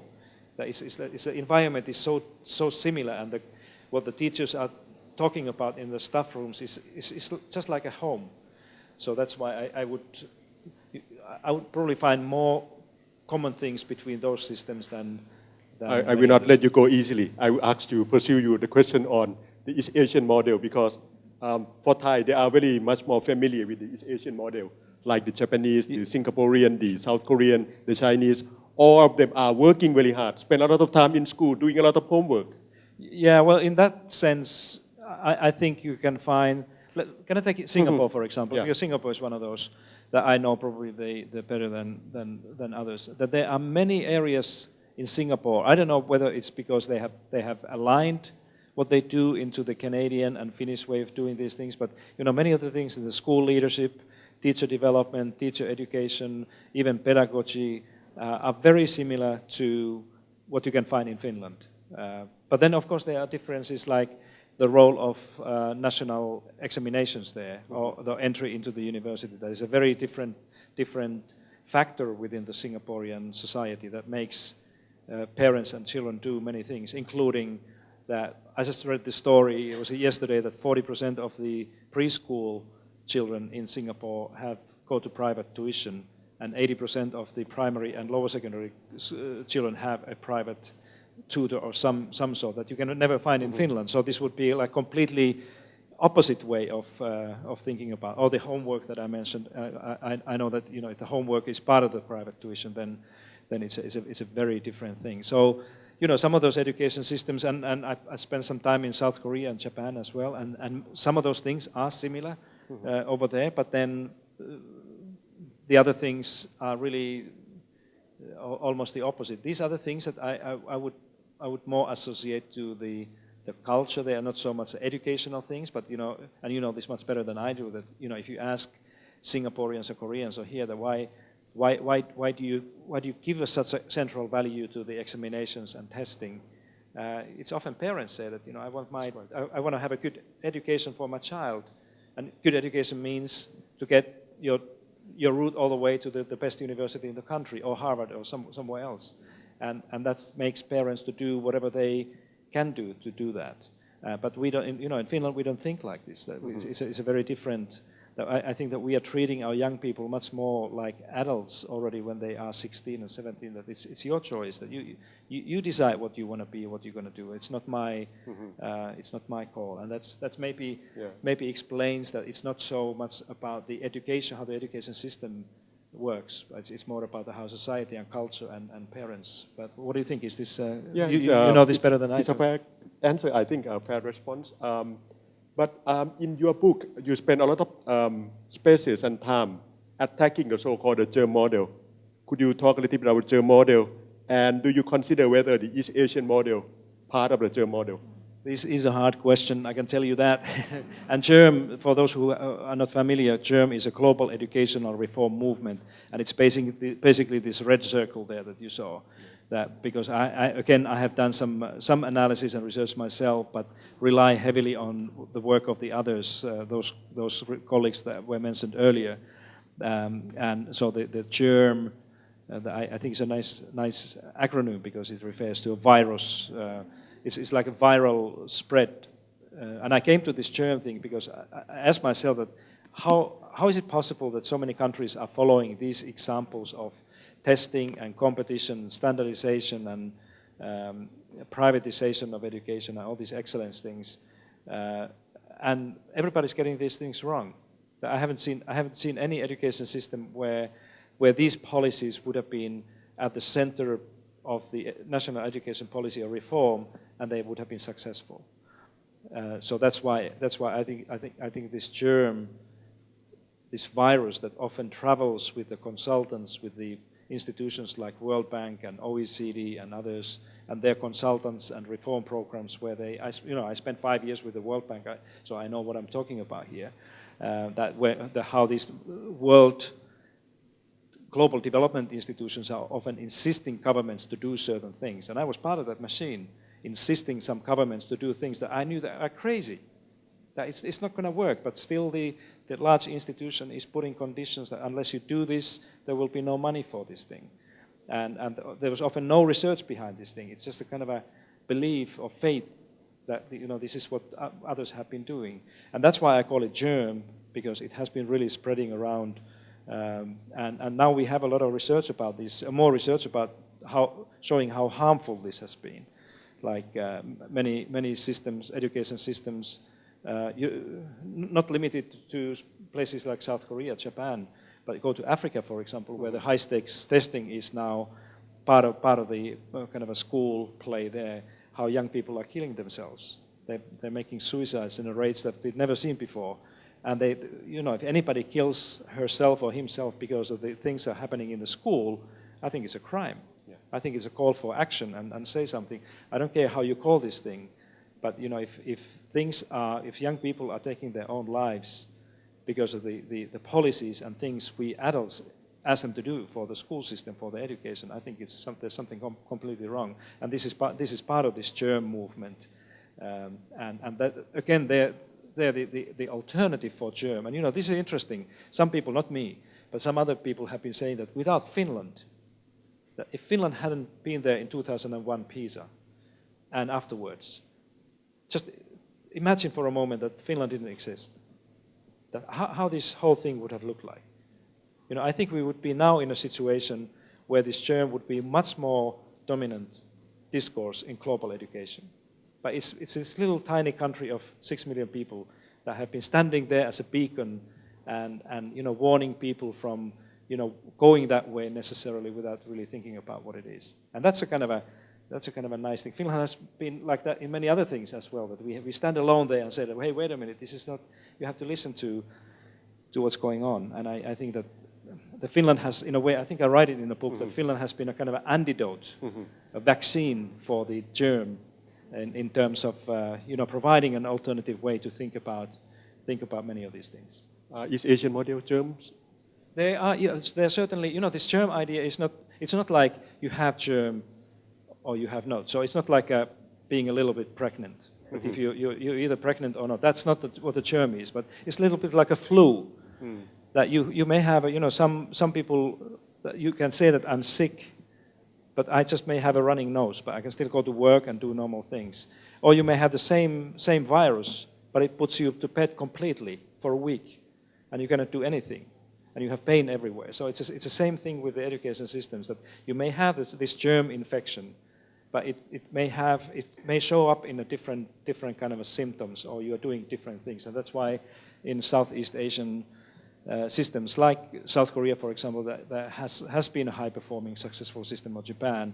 Of course, is that the role that the examinations and testing and a kind of a standardized procedure has is something that I would say would be, if I was a educational doctor, checking the health of education systems. When I look at South Korea, maybe here, and Singapore and China, I would say that you are not completely healthy. That you have you probably have a little symptom. You have caught a virus somewhere. Where did you go? And they say, I went to the World Conference 2 weeks ago, and maybe, or 2 years ago, and maybe that. But that's how I see the germ. It's not the black and white. Very interesting. So you said that we should be avoidance from the germs, GERM, but we also be careful about the flu. FLU, Finland Learning Universe. Yeah, it's a very good warning. I'll take it. I'll put that in the Finnish lessons 3.0. Okay, I'll be grateful if you put it. Now let me turn to another question, which I think many audiences here would love to hear from you, about the transferability of the Finnish way or the Finnish model, whatever it is. In your book, you mentioned that it has to come as a package. You cannot just pick and choose. It interlocks really well with for example, the Finnish welfare state, which have a very generous welfare for child care, early childhood, and many other things, which makes Finland and the Nordic countries really egalitarian. And in Thailand, we are so unequal, one of the highly unequal countries in the world, to the similar level as the South American country. Does it mean that we cannot adopt your system?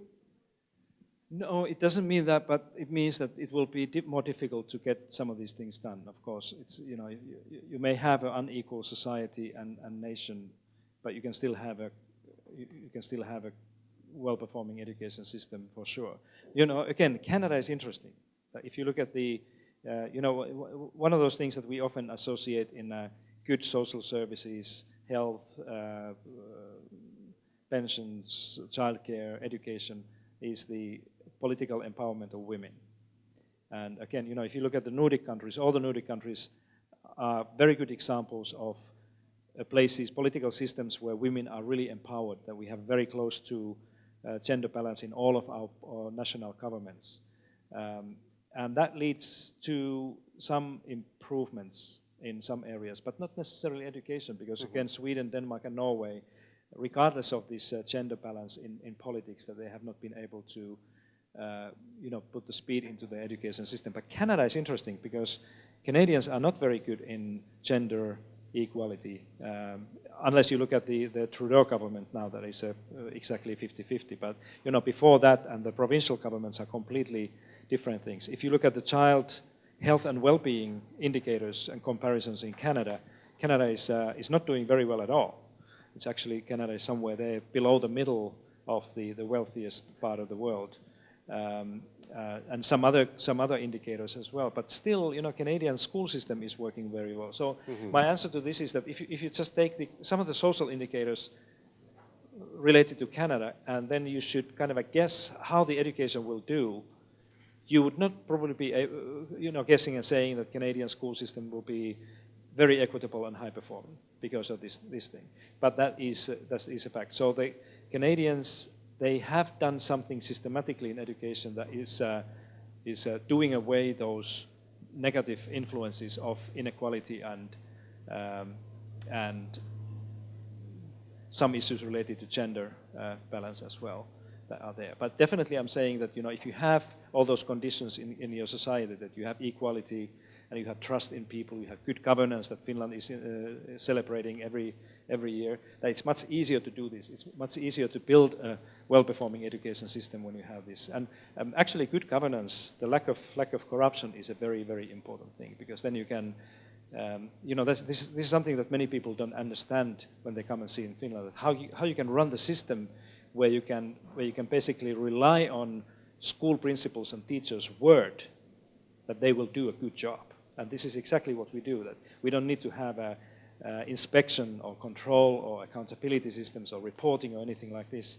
That in most cases it's enough when the school says that, yeah, we're going to do this. We agree we're going to do this.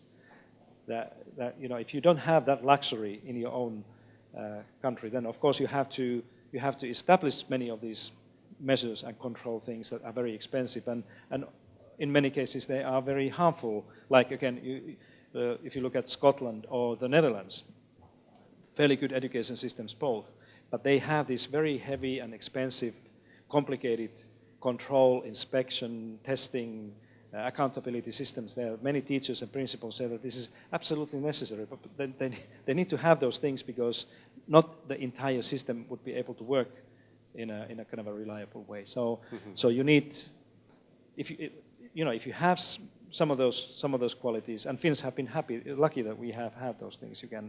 It's easier to do. The problem is we don't have those qualities. You mentioned very important things like high trust, the lack of corruption, good governance. And in Thailand, we have teachers cheating in teacher examination, not students. Students also cheat, but the problem is teacher cheat. Yeah? No, you know, but I think this is a more general kind of an issue. It of course affects education partly, but you know how you change those things. If you look at the recent history in the world, and ask that, has there been any nations that have been able to kind of do away the corruption and or improve their governance? There are some, like in the Caucasus, probably Georgia is one of those. I don't know exactly how successful they have been, but I used to work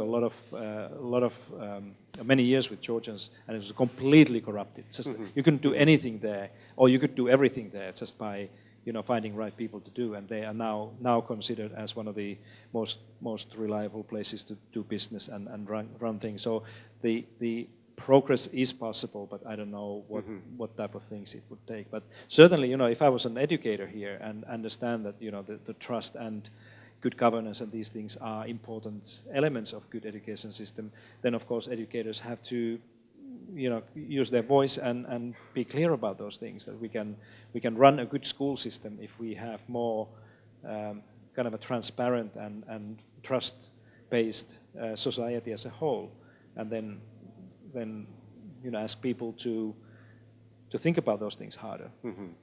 In the case of you mentioned Georgia, I happen to research on Georgia a little bit. They have improved the ease of doing business ranking because they have amended certain regulations, especially application for construction permits. They are doing excellent in that area. So my question is, do we have to get rid of corruption to a certain level before we can really reform the education to the Finnish way? And that would be, almost... No, I turn it in another way, that I would say that it's very difficult to run a Finnish way, a Finnish type of system in an environment that has a widespread corruption there. Because these basic elements of Finland are based on trust, like what the teachers do. The fact that we don't have a national standards or curriculum system, that every school is writing their own curriculum, and we trust teachers that they will do a good job. They will do things that they think are good for the community and the children, and that we can associate a lot of power and authority to the school principals and the local levels. You could not do those things if if you had any concerns about corruption being there, that you give public money to these people and then they would do some questionable things for those things. So you cannot have a Finnish type of Finnish way system of education as long as you have a notable issue with corruption or governance. Let's say good governance is. I have one small question here. How can you trust and how can you make parents trust the school? That's a great question. This is a question that most visitors, when they come to see Finnish schools, that they ask that. So what should I do back home? Because now I understand that the trust is everything. And this is what most people, when they leave Finland after spending 3 days a week, that they say that my dearest souvenir to my colleagues and friends is this idea of trust. But then the question is exactly what you asked. So what does it take to make the system more kind of a trust-based? And when I started as a school teacher long time ago, I remember myself and some of my colleagues that we felt that this system doesn't trust us at all. That we were guided and directed and controlled and mandated for all sorts of things, including to the point that the content of classrooms was determined by the central agency and the textbooks. I had no freedom to, for example, even if I thought that, changing an order of things in mathematics would make more sense for kids, but I couldn't do it because there was an inspection that was controlling that my lesson plans are exactly this way. And this is not so long ago, and now we have a system that is completely based on trusting teachers as professionals. And the one condition that we needed to have is that you need to have well-trained teachers, and you seem to have PhD holders and master's degree holders. If they haven't purchased those degrees from the university, they cheated somehow. If they earned those degrees, then of course you have this fact that people can these people can do those things. But Finland, we only could kind of shift significantly from this culture of distrust to this current culture of trust when you have people who you can rely on. You cannot rely on people in your schools if they are not professionals, right? If you have any concerns that they understand how to design a curriculum or how to assess, evaluate their students or how to work with other colleagues, how to use a pedagogical, educational language when you talk about these things, then you cannot rely on them. But the key thing in Finland has been that you have to do, you can only have trust in your culture through deeds. That you have to do things. You cannot have an education or national leader who will say that from now on I order that everybody will trust one another more. It doesn't happen. You have to do certain things. And what we did in Finland starting in early 1990s were exactly these concrete things that showed to schools and teachers that, these authorities and ministers, they seem to be trusting us because we allowed all the schools and teachers to choose their teaching materials. Before that, the textbooks were controlled and stamped by the ministry, and now all of a sudden you can use whatever you think is best for your kids. You can choose your own things. A huge kind of a sign of trust. But the main thing came in 1994 when the then curriculum change gave full authority to the teachers and schools to decide how their curricula will look like. And this was, I was then working with the ministry, and we heard this every day when teachers and schools were saying that, so you really trust us to the point that you allow us to decide, what to teach and how to order these things? And we said, yes, you know this much better than we do.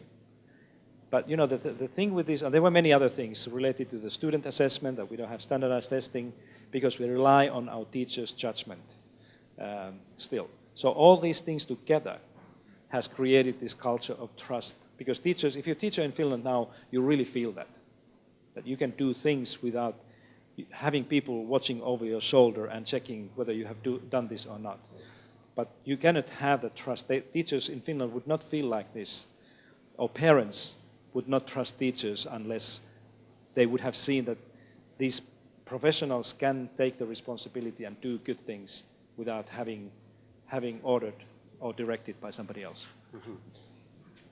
This is going to be a very tough question and maybe totally unfair to you. How many days have you stayed in Thailand? And I would like to ask a question. Supposedly, we have 8 Minister of Education during the past 12 years. and there is no one at the moment. Suppose the Thai Prime Are you offering Minister, job for me? Yep, appoint you to be the Thai Minister of Education. This sounds like a job interview, by the way.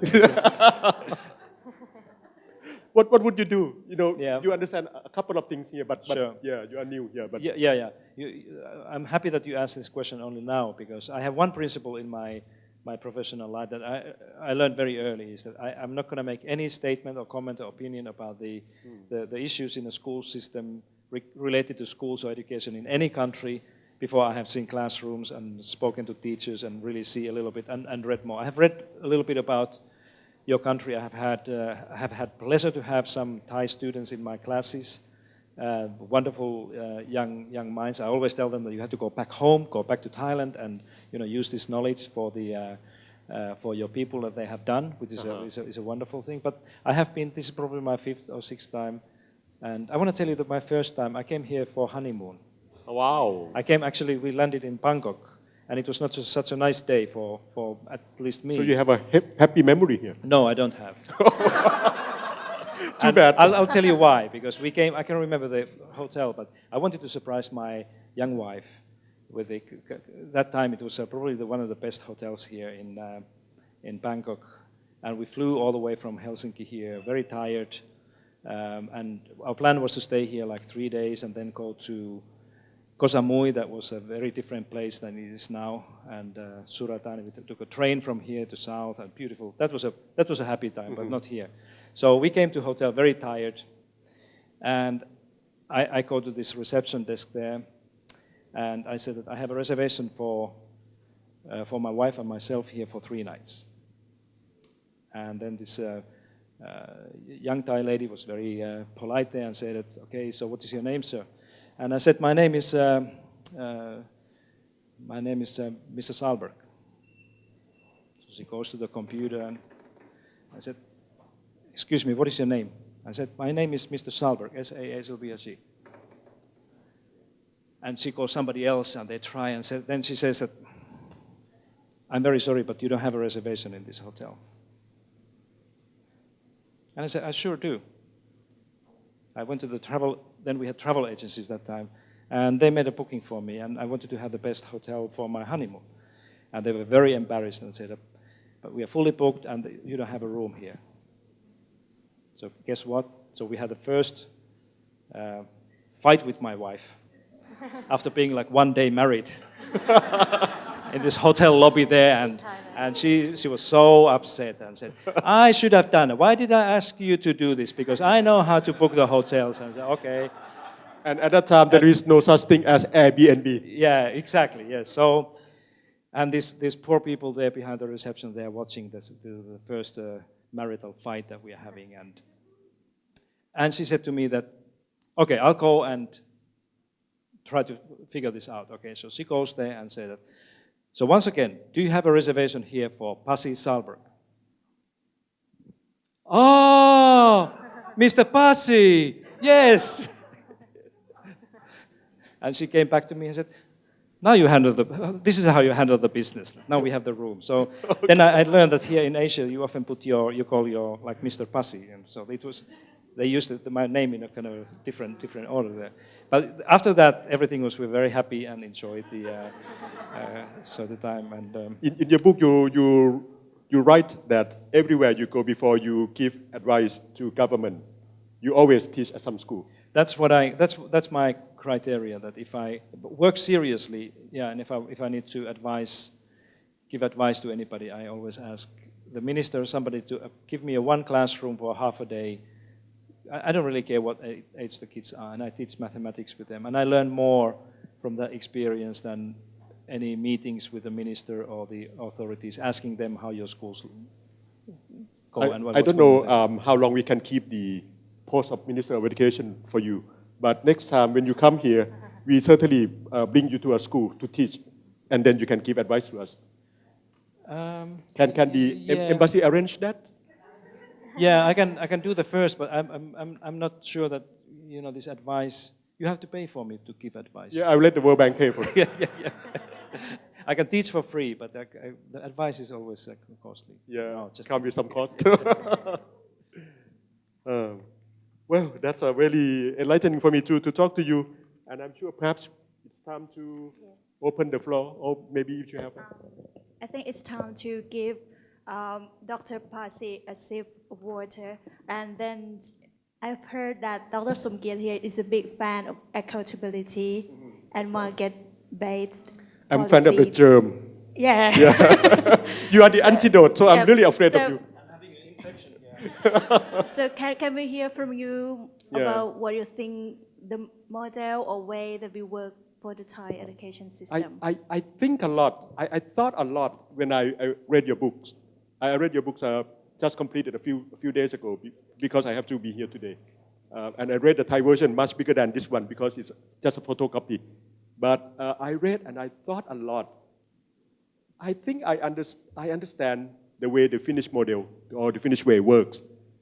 But my trouble is, how can we learn from you to be useful for Thailand? And that's the questions of transferability that I asked you. Because the two countries are so different, even though at first I tried to portray that there are so many similarities, but it's totally different. We are in a rather high corruption society, not very high trust, highly unequal. So the Finnish model, to me, is really what you have intended in your book, an inspirational example. But I don't know how I can really apply that. So I tend to believe that at this level of development, we still need certain kind of accountability, have certain kind of standardized tests, national standard tests that you don't seem to like. But let me give you one example. I have one neighbor, and he has a child, believed to be 4th grade at grade 4. I said believed to be because the boy himself doesn't know which grade he is. And the trouble is, he's around 10 years old. He cannot count to 20. He always meets somewhere between 12 or 13. So that's really worrying me.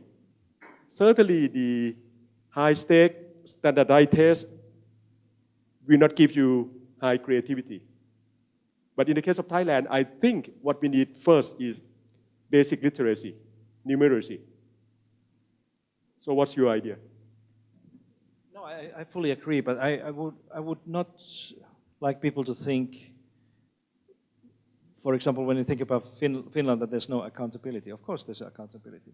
But I think it's a very different form, as I said earlier, that it's probably more a kind of a wide and strong sense of responsibility that the teachers have over what they do what they're supposed to do in the school. And you know, I'm not against standardized testing. Don't think like this. I'm questioning a mindless standardized testing that is a frequent census-based testing that is linked, that has high stakes, because that often, as teachers, anybody here in the room who is a part of that type of standardized testing where the teaching and learning is steered to do well in these tests, often makes teaching and learning boring.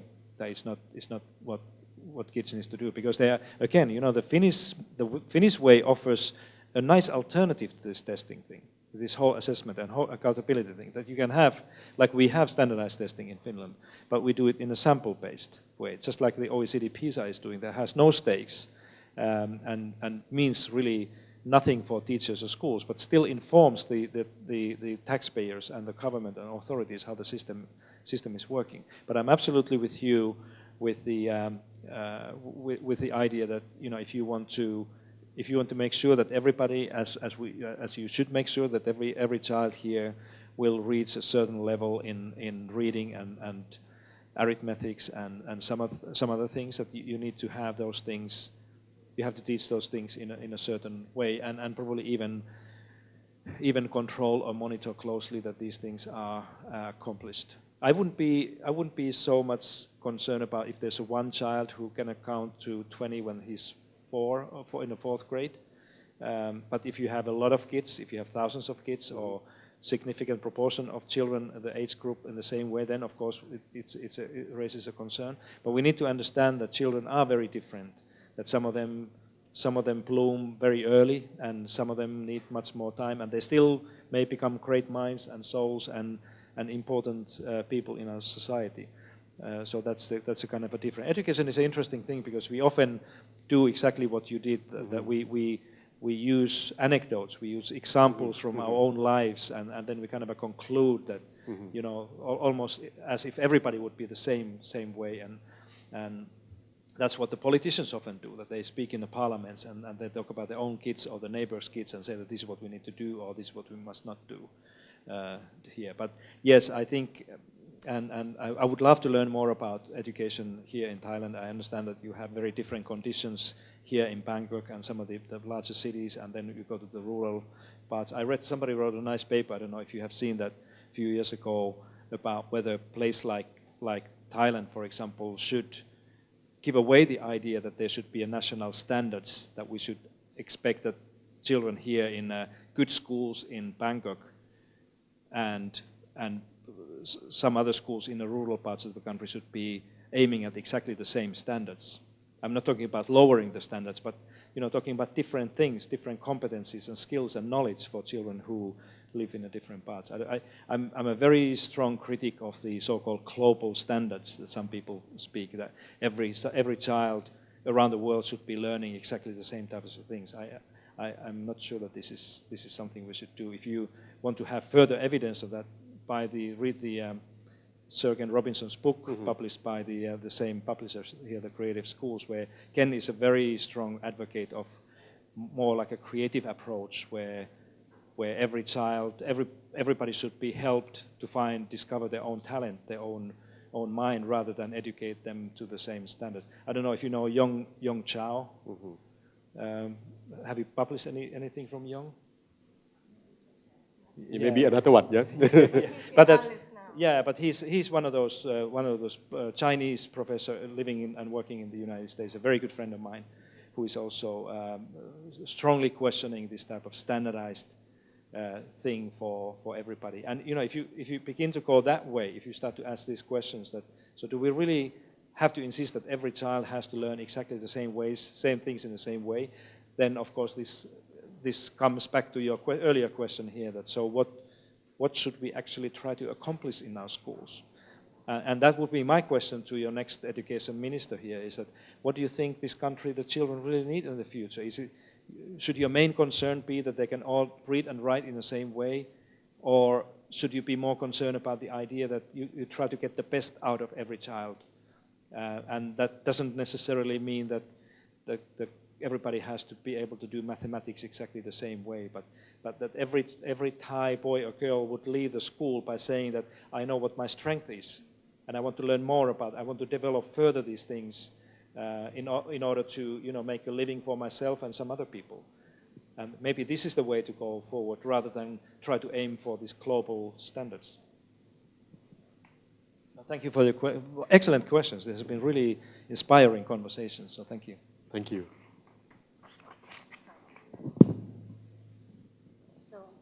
I think next we are going to have our Q&A session, and I'm going to go down and search for some questions for you. Yes. เป็นค่ะเชิญเลยค่ะ And I hope that you ask questions also from my colleague here, because I have nothing to do with education. I'm just a father of 2 kids. And you have everything to do with education if you... But I mean, in the system of Thailand or something. Okay. But what I really, like about this is that one thing that Einstein always says that if you judge the fish by its ability to climb, then the fish will regret himself the whole life, right? So what I'm saying here is that I want to understand how in Finland the people really care about the degree. A degree doesn't tell the success of a child growing up in the future, and each kids are different. He can grow up without studying and become a chef, a master chef, or anything. But how does in Finland actually look at education? Because in Thailand, everyone is like, okay, you need a bachelor, or you need a master, you need a PhD. But so what? It's nothing at all. But actually what he can do is he can have a sustainable life if he knows how to live. So how does Finland actually have the mind or understand about degree over there? Yeah, it's a great question. There are some, my Finnish colleagues here, maybe you want to add here something, but I think that the value of degrees in Finland and in other places are gradually decreasing. And I can see, in the future, I can see clearly that we are gonna have probably fairly soon a time when the degree anymore doesn't really mean that much. And this is particularly true in the United States. If you look at how quickly the value of degrees and the rate of return to the investment in education has declined in America regarding having a college degree or not in terms of your earnings, this is going to turn out to be something that young people will more and more opt to the kind of a non-education, that they spend this money in some other ways to learn the skills or whatever they need to do. I think in Finland we are still, the education is culturally very much valued, but the nice thing that we have in our country is that we don't have these elite universities or elite degrees that many other countries have, like America, for example. That you can, if you have a degree on law or teaching or medicine or whatever it is, it doesn't matter which university you go into. It's the same degree, and your employer will never ask you, where did you get your degree from, and such a things. That is a very common thing in many other places. So that makes the educational space probably much more informal in a sense that young people can really do what they think is best for them. And the other thing is that higher education is still free of charge in Finland for everybody. So people don't really need to think about investing a huge amount of money as it is in many other countries if you want to have a degree. But I'm sure that if we have a system where higher education, the degrees will have a price tag, that this will happen as well, that there are more people who will then think about what to do with their money and probably do something else. But does it make sense what you heard from Finland? Yeah?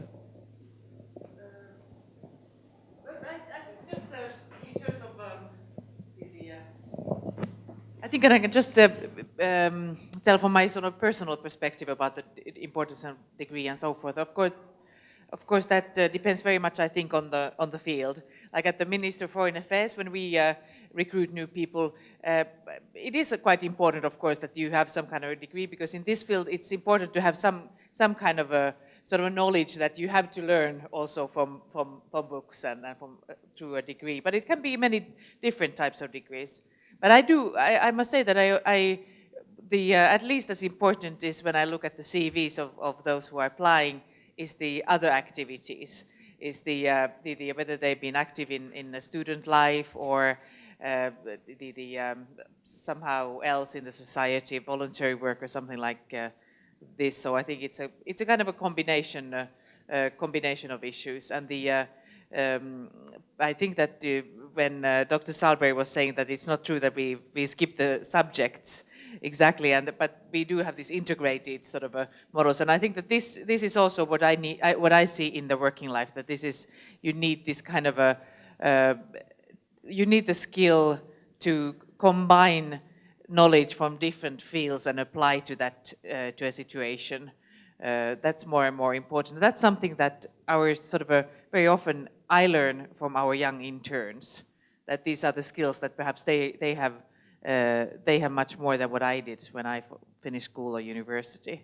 So sometimes I get very inspired. I got so inspired by one teenager who have a startup company that I want her. She's 16. I want her to be my mentor. มีคำถามไหมคะภาษาไทยก็ได้นะคะ You earlier mentioned that the Finnish system had focused on control and testing, then it later moved to trust. When was the tipping point? Why did it happen, and how did it happen? Was there a structural change? Yeah, it's a great question. Thank you. We have never had a testing system. Some people believe that Finland had a standardized testing system before, but we haven't had a kind of an external way of testing ever. But otherwise, it was controlled. We had the inspection and kind of a top-down control over the basically everything that happened. The change came with the couple of things that were kind of a coincidences, not planned really, in the early 1990s. One was that Finland went to a very rapid and quick economic downturn after the collapse of the Eastern Bloc, particularly Soviet Union, where a lot of our foreign trade was depending on, and basically overnight that stopped. And that, of course, whenever there's an economic crisis in a national economy, it means bad times for public sector. And this was a really bad time for education. So we were forced to cut a lot of spending on school education. And in a way, the government saw this new era of freedom and trust coming. And there were some smart people there who said that, so now this is a good time now to kind of devolve the authority from the central level to the schools. And together with this new authority, decentralization, one of the first things that the schools and local governments had to do is to decide where they're going to cut the funding. So it was a very kind of a smart moment to combine this opportunity, and this is how it started. But the other force kind of underneath in Finland was that we had this new teacher education system already in place for about 15 years. It means that any school system, if you look at the proportion of new teachers that enroll in the profession, it's about 2 or 3%. Depends on the system a little bit. And if you have that for 15 years, it means that you have roughly half of your teachers are these newly trained with a very different background and orientation to teaching. And these teachers become to get very loud in Finland. They say that, why do we need to do these things in a very centrally controlled thing, because we know much better how to do it. Particularly when the savings came, that they say that just let us decide that we can design our curriculum much better than you can do there in Helsinki if you just give us authority to do that. So all of these things to kind of combined led in the mid-1990s into this situation where things started to happen more from the school-based way and much less from the top. I don't know if this has, there was this new public sector management wave coming from England through Thatcherian kind of a philosophy of administration. And Finland we had a conservative government that time, and they were kind of considering doing something like this. But then in the middle of all this turbulence economically, I think we had to compromise a little bit. So some of this new public management culture went into the school system, but not as it was meant to be and how it was implemented in some other places because of this difficulty. But then, Finland we were very fortunate because at the same time, Nokia company was growing very, very quickly. It's a really impressive growth from 1992 to 1996. It went really sky high, and it was pushing the education as well to do faster and better and different type of things. Not only having more engineers and scientists and mathematicians, but produce differently thinking people. And I remember I met once the CEO of Nokia and asked him that, so what do you expect from the school system? What type of people you would like to see? And he said, I don't really care what these kids, what they know, but if they cannot think outside of the box, if they are not kind of a creative thinkers, if they're afraid of making mistakes, if they don't know how to work with other people and create new ideas, I don't know what to do with these people. So that was a really important, as I write in the book, that it was a really, really important message from the industry to the schools. But great question.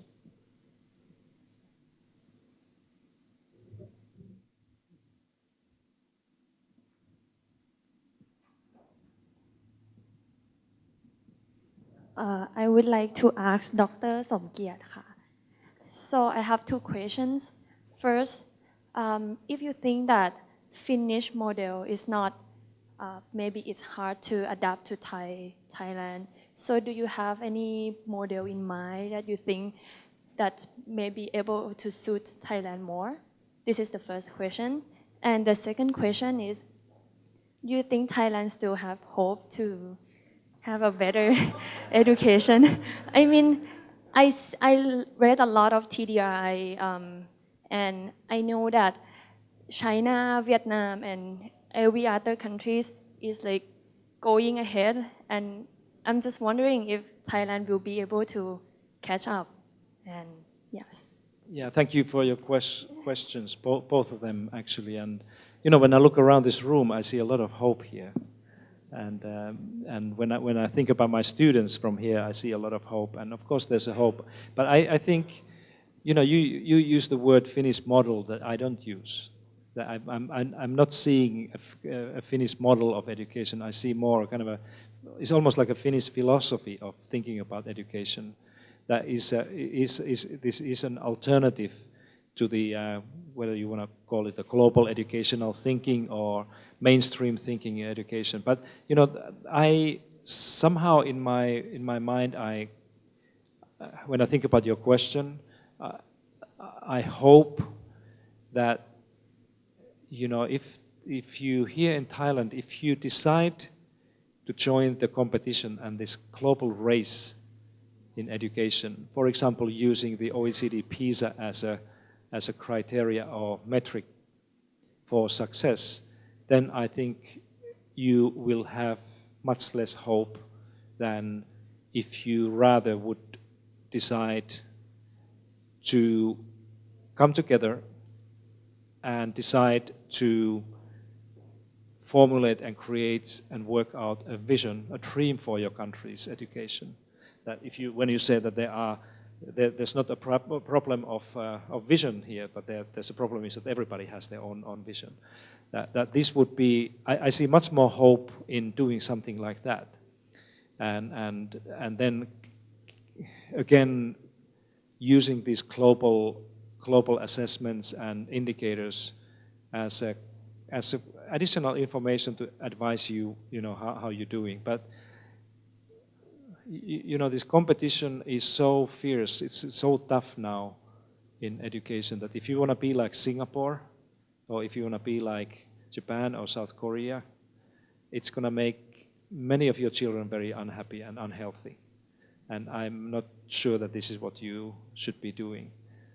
But you know, if you can find a dream that will help, and that dream can be very different from you know, what people have been thinking about previously. That can be something that you don't need to do things the same way that everybody else. And that's where the Finnish way can inspire you to, you know, take a look at some of these things. For example, the fact that I think it would be a great advice to say that you cannot really accomplish anything truly significant in your education unless you take equity seriously. That you cannot be happy in the end of the day if you allow inequality exist in your system. And if you think like this, then of course you have to think harder about what the equity means here in Thailand. And equity here means different things here than in Finland, for sure. That you cannot take the kind of equity strategy or program of Finland and do it here, because it's a very different thing. So you know, these are all these conversations that I think you need to go through, and maybe even change the conversation in education here. But my warning would go against, you know, deciding to join the competition now and be like Shanghai or South Korea or Singapore one day, because it's not going to be good for you. Can I add? For the first question, as I mentioned before, I don't think that Thailand can really directly apply the Finnish way or the Finnish model. But I really learned a lot of things from reading the book and thinking hard about what Dr. Pasi had written. Firstly, I have confirmed our team's beliefs that progressive budgeting to compensate for the poor rural area is a good thing. And that's confirmed by the Finnish experience. Secondly, decentralization of schools to local government should be a good idea. That also confirms our previous belief, existing belief. Thirdly, teacher education should not be an open system. In Thailand now, we have hundreds of schools that produce teachers, and the quality varies. So I think we need to be a lot more selective in producing teachers in the first place. That also confirms our study. Fourthly, not well thought of quality assurance system should be avoided. In Thailand, there is a lot of nuisance, a lot of burden caused by SMOS, the National Quality Assurance Agency, that inspects school but doesn't really produce anything useful. That one should be avoided. I think the Finnish model also confirms that. Now there are a few issues that I'm not so sure where should we go next. The book, the Finnish lessons, argue for public school run by public authority. The issue here in Thailand is that the public schools are so inefficient. There are, however, some very good private schools, alternative schools. The problem is we cannot scale them up because the financing is so biased. For example, if you are a public school, you get twice subsidy per student comparing with private school. So the private school cannot provide any role in improving educational quality here. So on this issue, I beg to differ from Pasi.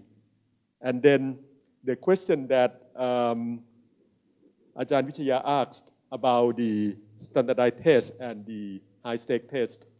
I think I give up one idea, the idea of using the value-added model, which is quite problematic, but I gave it up from the point of view of technical. Certainly there are many dimensions of objection, but the technical difficulties already kills it. But I think we still need standardized tests, for we don't have any better alternative. For example, how do we evaluate teachers? At the moment, there are only 3% of the weight given to linked teacher promotion to student learning outcome. So it's basically a kind of a low-stake test. But it gives around 10% of the weight if the teacher can write paper on education. So teachers are cheating, hiring someone else to write paper for them to get promoted. And also the rest of the weight are basically discretion power of the schoolmaster. This is really a bad thing. In Finland, you talk about high trust. In Thailand, we cannot forget patronage system. So I think a standardized test is an antidote, even though not a perfect one, an antidote to the patronage system, and at least make it fairer and more objective. On the second issue, you asked about whether we have hope. Certainly, if you look at the Ministry of Education, there is little hope. Because educational reform is not a thing that can be done at a stroke of a pen.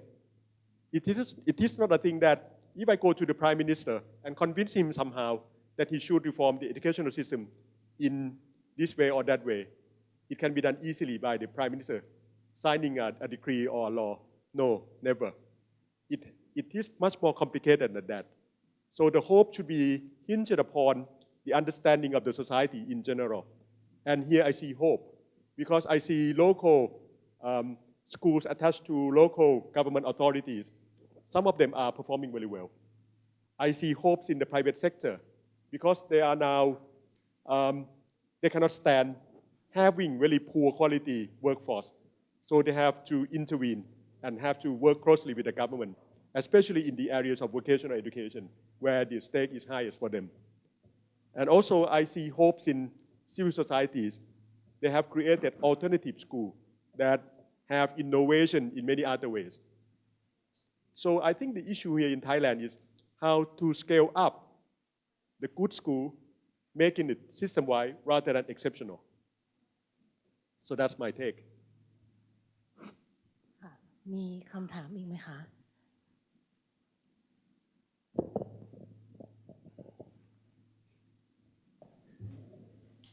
See, in the early part of your book, you talk about a huge reform around 1960 in Finland. Can you talk a little bit about that? Maybe we can learn from that huge reform. I'm not sure if it's 60 or 70. Yeah, I tell the half of the story, and the rest, the most interesting thing you have to read yourself. So go and buy the book and read the story. So I tell you every other sentence. Yeah, no, of course, the 1960s was a kind of a pivotal time for that, because we used to have a parallel school system in Finland. So we had one line and students were selected at the age of 10, the 4th grade, into 2 different pathways in education. The other one led all the way to higher education, and the other one often ended at the age of 15 or 16, and no further education was offered.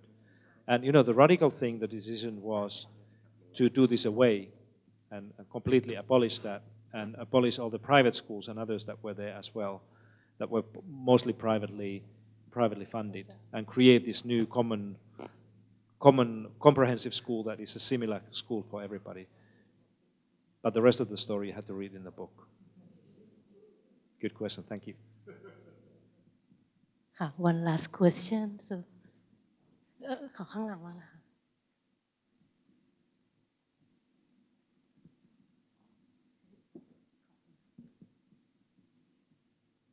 Actually, I have 2 questions to argue that. The first one is, do you have a representative of children who help you to make policies? If you have, in the case that you have, how do you recruit them? And the second question is, I'm not sure that everyone in Thailand want to develop the education system or not, because if you were a Thai student, you have to have a haircut in standard style. You have to wear the uniform that you don't want to wear. And if when you're 20, you have to join the army for conscription. I'm not sure that. Okay, so in this situation, do you think that we can achieve the goal? What was the last sentence that you have? I think this is a cultural problem that...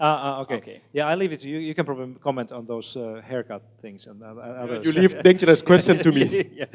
But your first question about whether we have somebody who is taking care of looking at the child policies. Right. Excellent. Yeah, excellent question, because that's what makes Finland also very different. That we have this person is called a child ombudsman. I think it's ombudsman. The English word that is, he's a civil servant there who is looking after the rights, the implementation and protecting the rights of the children in Finland. It's a very active, he's actually a good friend of mine at the moment, this person, and is a very visible person in the daily politics and social issues, and he has access to every meeting and everything to make sure that the children's issues and rights are protected. And we also have a very, very clear and specific child policies and youth policies that many other countries do not have. And that makes, again, Finland a very different thing. I often offer people a kind of a intriguing argument that if you ask this question that, okay, so how much of this, what kids learn in school in Finland, really is something that can be one way or the other associated to education, what that happens in a school or homework or homes, and how much of that good results in school education is something else. My theory is about 50-50.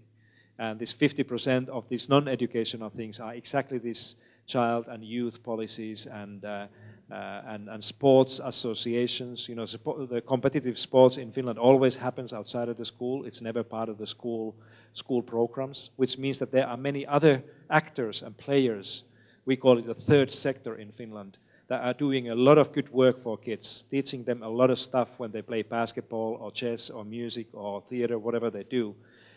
So they try to do teach them similar things that they should be learning in school. And we have a very active proportion of young people taking part in these activities. And that's where these youth policies and child policies play a very, very important role. So that's a great question. But what about the haircuts? The haircut, I'm not a barber. But I think the the literature and the research point to one way, 21st century skill, also published by the same Openworld. We should go that way, using 21st century kind of learning.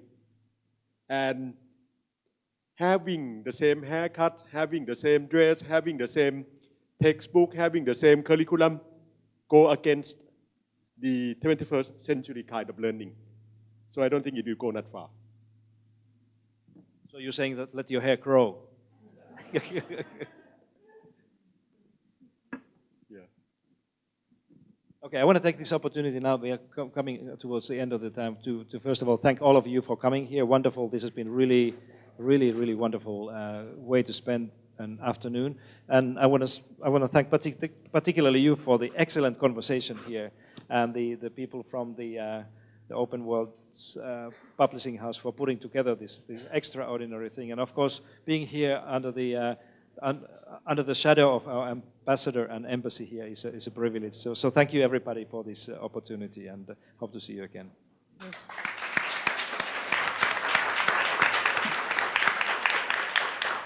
Yes, and on behalf of Openworlds Publishing House, I would like to thank Dr. Pasi very much. First, for writing the book, and second, for being here today and give us so many useful views for us to apply for Thailand. And thank you very much, Kitos. Thank you. Kitos Palian, Kitos. And I would like to thank also Dr. Somkiat and Ajahn Vichaya for joining us today in our discussions. So after this, we are going to have like a 15 or 20 minutes book signing. So if you have the book and you would like to come and have Dr. Pasi sign your book for you, or have a short conversations with Dr. Pasi, so you're very welcomed. So, okay, so we'll do that outside. Dr. Pasi, เอาตรงไหนดีได้ค่ะ So we are doing it here. So if you have the book, you just come up. And thank you everyone for coming today. สวัสดีค่ะ